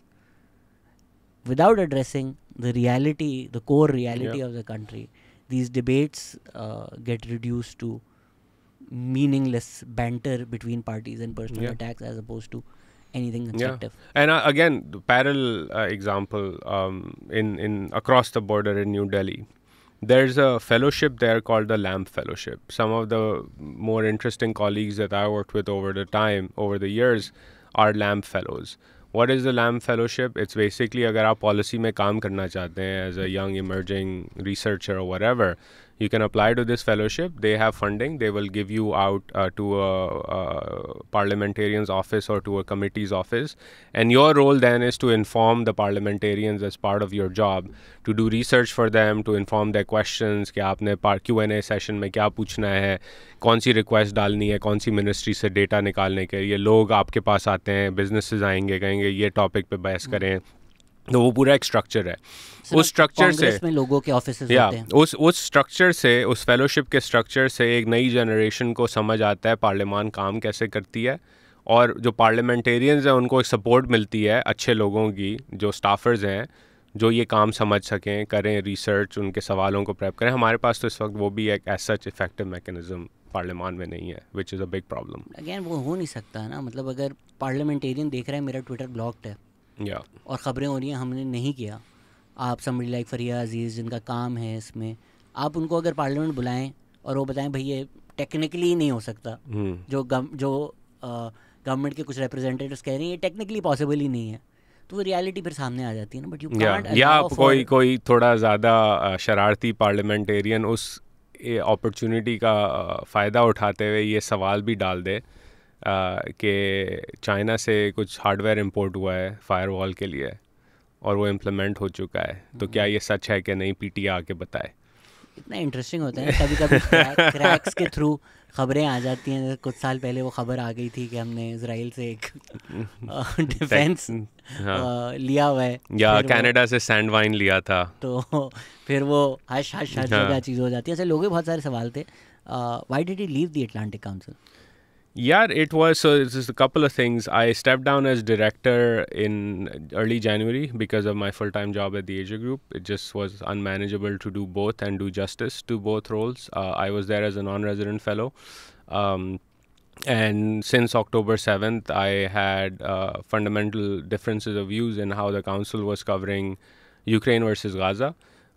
And I tried having that conversation internally to argue that there was a better way to have that conversation as an institution with diverse views and conflicting views on this topic.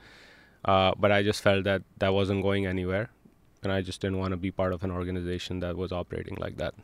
What is your reply to those who say that the IMF is just a colonial debt trap? इसकी मत मानो, ये American है. Yeah, so IMF, it's not that simple to say it's just a colonial debt trap. But see, IMF is the lender of last resort. इसको आसान तरीका समझने का ये है कि अगर आप किसी मार्केट में काम करते हैं और उस मार्केट में एक सेठ साहब हैं जो जब भी किसी को कोई पैसा चाहिए वो सेठ साहब पैसे दे देते हैं, लेकिन फिर सेठ साहब अपनी शर्तें भी मनवाते हैं. बट सेठ साहब इसलिए पैसे देते हैं ना कि आप उनका प्रोडक्ट खरीद मैं उसी तरफ आ रहा था. हाँ, मैं उसी तरफ आ रहा था. तो वो उनका इंसेंटिव स्ट्रक्चर कोई इतना ज़्यादा बिनाइन नहीं है. इसीलिए जब मालिक जाते हैं आईएमएफ के पास तो बड़ा सोच समझ के जाते हैं और बड़ी मुश्किल से जाते हैं, और कुछ इंडिया जैसे जिनको अपना सोना गिरवी रखवाना पड़ता है वो उसके बाद मान लेते हैं कि आइंदा कभी नहीं, इतनी ज़लालत हुई है कि आइंदा नहीं जाना. तो फिर आपके ऊपर है ना एज अ स्मॉल बिजनेसमैन कि एक दफ़ा सेठ के पास गया, ज़लालत हुई, दूसरी दफ़ा गया. अगर आप 23 दफ़ा जा चुके हैं तो उसको ब्लेम अगर आपने करना है तो करें ज़रूर. तुम आईएमएफ की बात करो, मेरी और मेरी एक्स की बात क्यों कर रहे हो? लेकिन अपने अंदर भी ज़रा झांक के देखें कि क्यों बार बार आप उधर जा रहे हैं जब आपको मालूम है कि वो इतने अच्छे ऑपरेटर नहीं है और उनका इंटरेस्ट सिर्फ आपको कर्जा देना है ताकि आप डिफ़ॉल्ट ना करें. एक तरफ ज़लालत की ताकत, तुम क्या समझोगे? What is the best possible scenario for our short-term, medium-term, long-term future he can realistically see taking shape? None. I mean, short-term scenario है कि an incrementalist finance minister, which is Mr. Aurangzeb, will do the incremental things जिससे पैसे आ जाएं. Medium term में होगा ये उन पैसों की वजह से थोड़ी growth generate होगी, थोड़ी सी growth generate होगी तो थोड़ी वाह होगी, लेकिन eventually current account deficit की वजह से reserve slide होंगे. और लॉन्ग टर्म में which is 3+ years in this instance और 2.5+ years वही क्राइसिस होगा जो 17 में और उससे पहले और 22 में हमने देखा है कि पैसे ख़त्म हो रहे हैं, अब किससे लाएं पैसे. When When is he going to bring back Nazuk Mode? Yeah, I don't know. I need, so I mean, the reason we paused it was that both Amber and I got really busy and it was hard to do Pakistanomy and this, and she was doing other things at IBA. So I need a co-host and maybe I'll find one and I'll start doing it again. हम host कर लेंगे आपको, आप हमारे platform पे आ जाएं. और the Pakistan, मेरा मूड है बहुत क्विट करने का. अगर मैं किसी और को दे दूं मेहनत के काम, ज़िंदगी आसान हो जाएगी. Are the Pakistani elites quietly opposing CPEC to protect the large states? No. The Chinese are upset at the Pakistanis more so than anybody else. पैसे फंसे हुए हैं उनके भाई और उनके लोग भी मारे जा रहे हैं.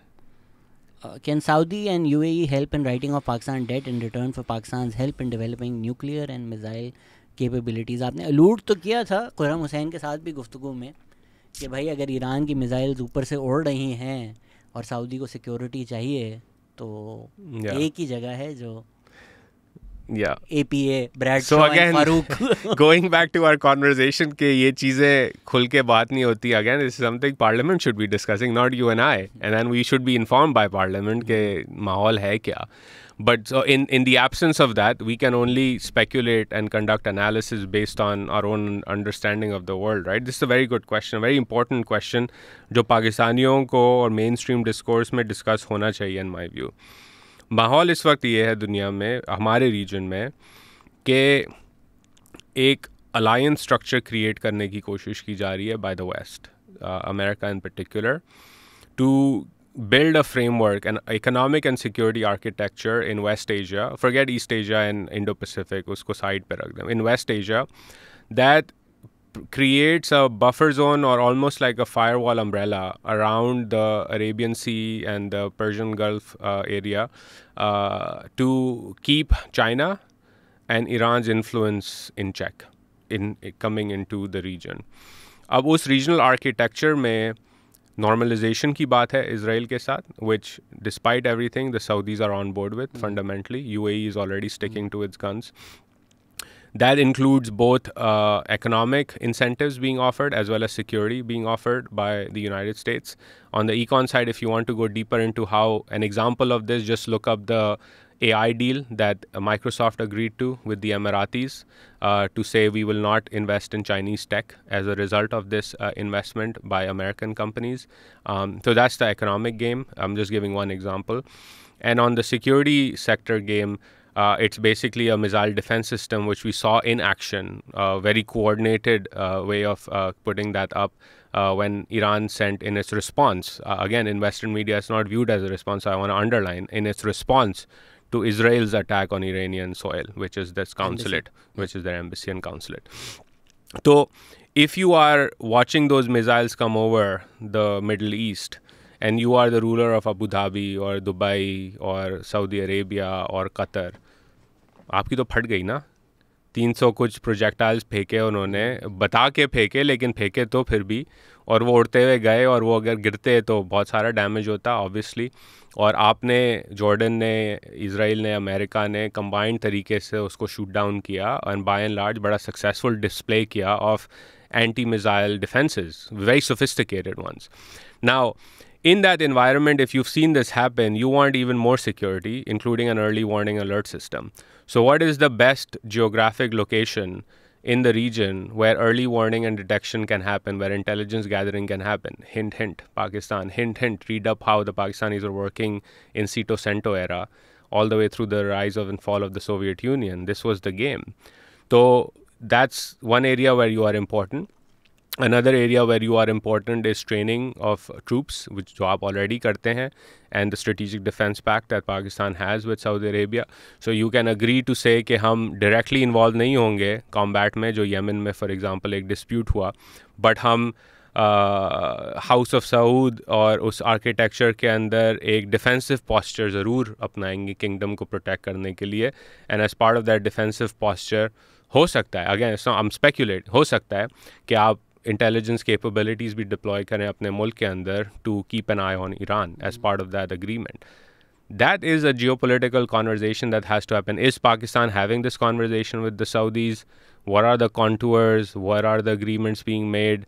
What is the economic incentive Saudi is offering to Pakistan? Is this a good deal, not a good deal? How are we going to balance against Iran? Iranian president was here right before the Saudi delegation. Now MBS is coming. The Iranians and the Saudis are also talking to each other.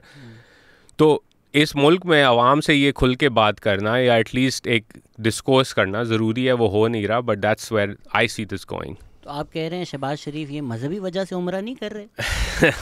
आप ये कह रहे हैं कि उम्रे के side पे कोई meeting भी हुई है? ये खबर है आपके पास? देखें, हिस्टोरिकली हज़ारों साल से पिलग्रिमेजेस के दौरान ही अच्छी अच्छी डील साइन होती हैं. इंटरेस्टिंगली नहीं हुआ, रिसेंटली सिर्फ उम्रे हुए थे. तो ये वो तस्वीर जो MBS के साथ थी वो तो बस ऐसे ही चाय पीने के लिए ली गई थी. मैं कह रहा हूँ रीसेंट उम्रे जो हैं वो हमारे ज़्यादा मुबारक रहे हैं as compare to the other once.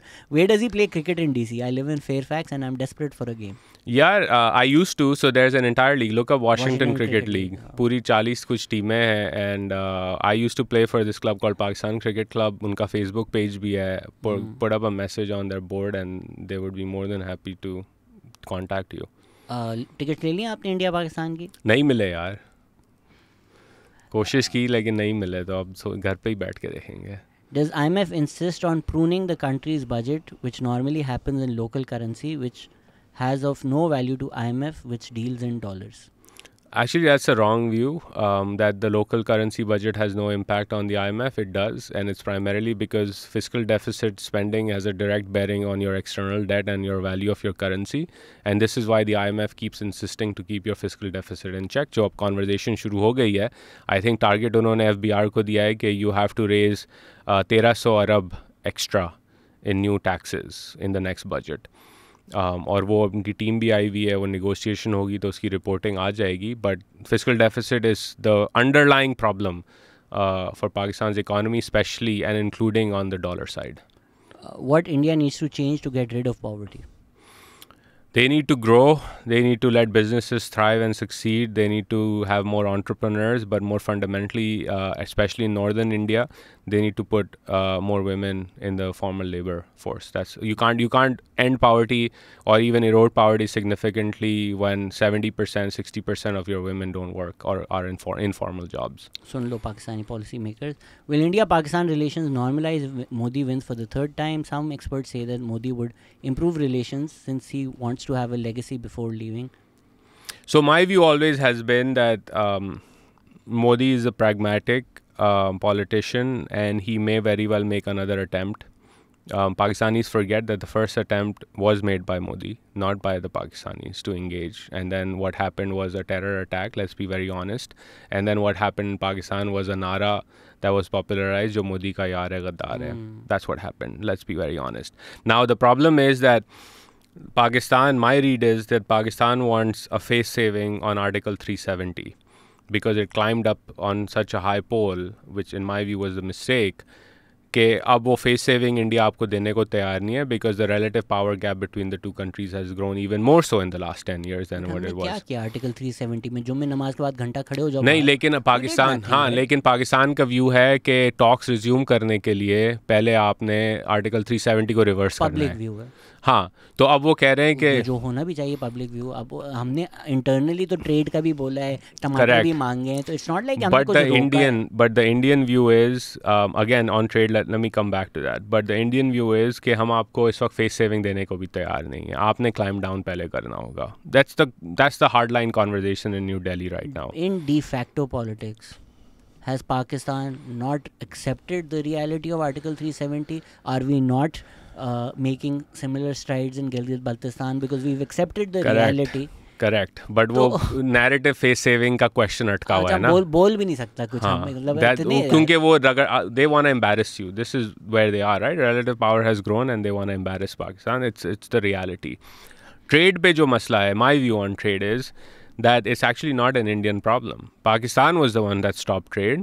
So Pakistan tomorrow can unilaterally announce openness of trade and put the ball in New Delhi's court of trade normalization, right? Because the stop came from here. So the problem right now is that while Modi may want to engage again, the contours of that engagement require him to offer some concessions to Pakistan as part of a face-saving maneuver. And his own party and his own advisors, given the relative power gap, may not be okay with that. So how does it proceed from here on out is a question. I'm glad the ceasefire is still in place. I am glad that Pakistan continues to try and maintain that status quo. But my argument is that Pakistan actually stands to gain far more from normalizing trade with India, and therefore it should be the one unilaterally to make some moves after the Indian elections to build that confidence. Because guess what? The first move 10 years ago was made by Narendra Modi. So it's time for Pakistanis to also own up and take a first step this time around. I mean, as much as हम पाकिस्तान को criticise करते हैं, article 370 भी तो हमारे एक legal high ground है. अब ये नहीं हो सकता कि पाकिस्तान मतलब कश्मीर का नाम ही ना ले, नहीं, बोले ही ना. So see, you can, this is a difference of opinion I have with you and some others as well. 370 is an internal Indian constitutional matter. It fundamentally does not affect the disputed nature of the issue in Jammu and Kashmir. तो अब अगर आप Indian constitution की overarching reach ही नहीं तस्लीम करते Jammu and Kashmir में, तो वो इंटरनली उसको चेंज करें या रिवर्स करें, उससे मेरे नज़दीक पाकिस्तान की इंटरनेशनल डिस्प्यूट की पोजीशन को कुछ नहीं होता. People disagree with that view. I understand that difference of opinion as well. My view always was that you could have approached the Article 370 manner in a way that was just broadly consistent with saying this is still an international dispute and it has to be resolved, and we just don't accept India making unilateral moves. The ratcheting up of the issue itself and making Article 370 reversal a condition under which talks will be held under comprehensive framework is where the problem currently lies, and how they figure it out is I don't know. I think the problem with that is that we just have no economic standing in the world to make that case. Correct. Not that legally we could not have made that case. Yeah. तो आपका leverage नहीं है और आप face saving मांग रहे हैं और आपका relative power gap जो है वो बढ़ता जा रहा है. मतलब हम जो गिलगित बल्तिस्तान में हो रहा है वो पोस्ट आर्टिकल 370 वर्ल्ड ही है ना. तो इट्स नॉट लाइक के हमने एक्सेप्ट नहीं. क्या हो रहा है गिलगित बल्तिस्तान में, बता तो दो लिसनर्स को. I don't think everybody knows के गिलगित बल्तिस्तान, मुझे नहीं पता. You explain it. I don't know. Gilgit Baltistan province बन रहा है ना. हो गया. नहीं बन रहा. मुझे नहीं पता. But again one of those debates that should be had in parliament.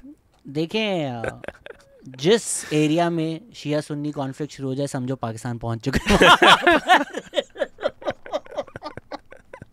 I've said too much.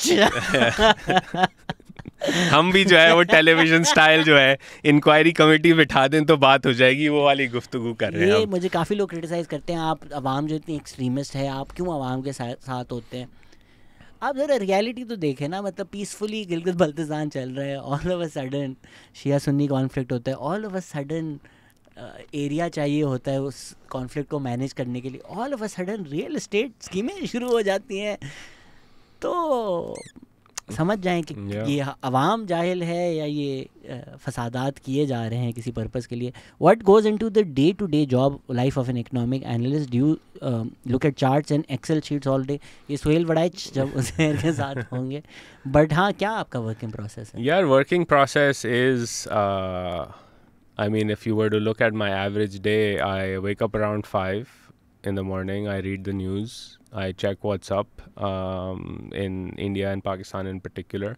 And then it's about topics that my clients pay me to follow, right? So sometimes it's like नई policy आ रही है digital payments के ऊपर. India में इस वक्त for example जो है post elections digital India act launch होगा. उस पर क्या काम होगा, क्या अपडेट हैं, talk to people, write memos, write research reports, work on presentations. That's basically the job. So not a lot of looking at Excel and charts, but you got to know your data, and you got to know, more importantly than data itself is, in my field in consulting, in policy consulting, it's about what are the underlying drivers and understanding those underlying drivers that are translating into policy moves. That is the special sauce. Policy क्या है, क्यों, क्या हो रही है, क्या जा सकती है, क्या प्रोसेस होगा, बड़ा आसान काम है समझना. It's all open source. But having a very good nuance knowledge of जो बना रहे हैं ये पॉलिसी, वो करना क्या चाहते हैं, ये सबसे बड़ा मुश्किल काम है इस जॉब का. What's his opinion on the development in Hyderabad, India? Will it surpass Bangalore to become the next Silicon Valley of India, as the experts say so?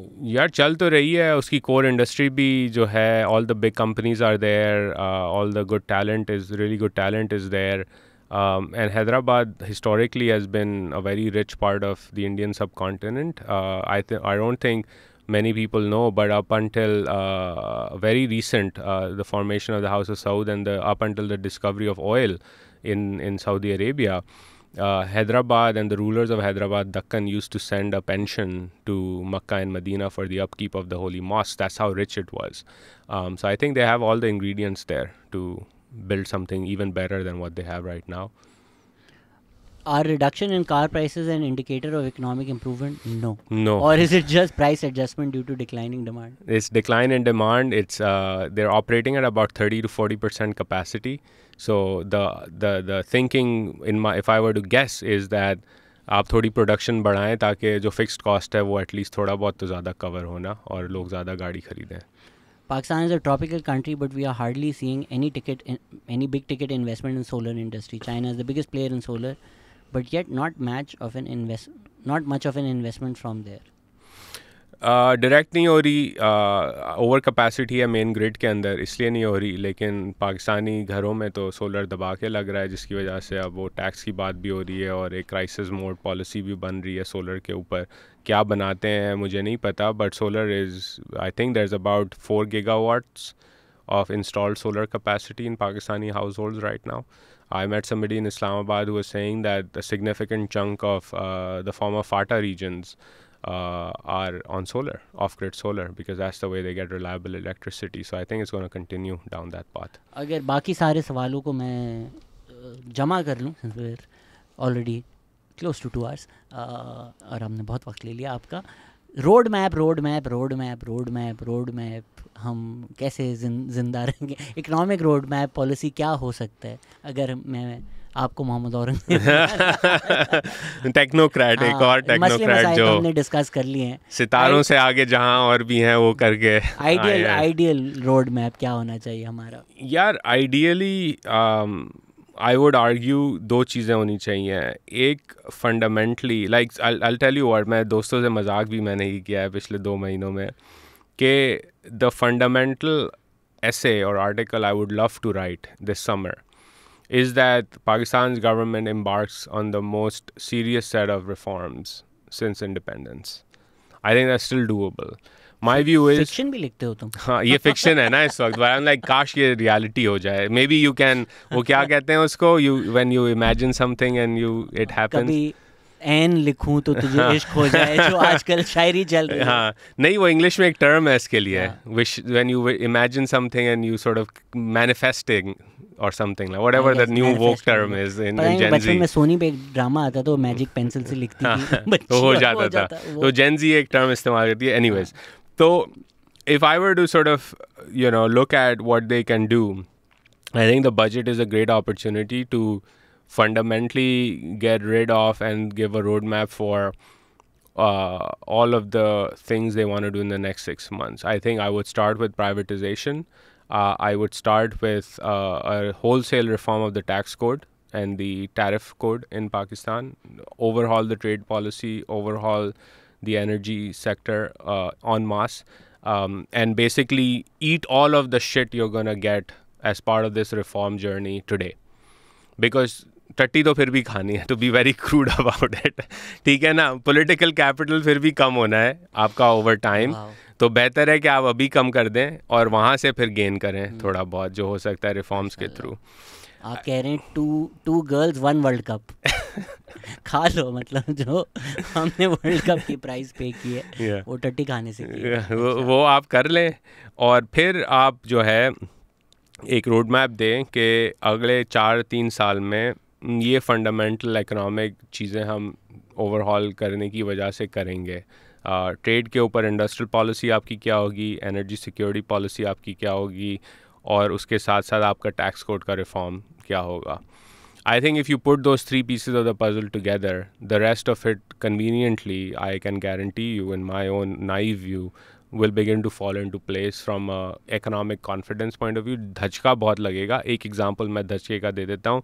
If you seriously implement tax reform in the property sector right now, a lot of wealth will be destroyed in this country. Inshallah. But the best part of this will be that affordability of housing for ordinary citizens will go through the roof because of that wealth destruction. Because wealth right now is parked in unproductive asset classes that are not being utilized for housing, which is the purpose of buying this land. And so if you tax it, somebody was recommending to me, like, one way to do this would be that if you don't want to pay tax on the assessed value for vacant property in plots and things, the government can say जो assessed value है उस पे हम खरीद लेंगे आपसे.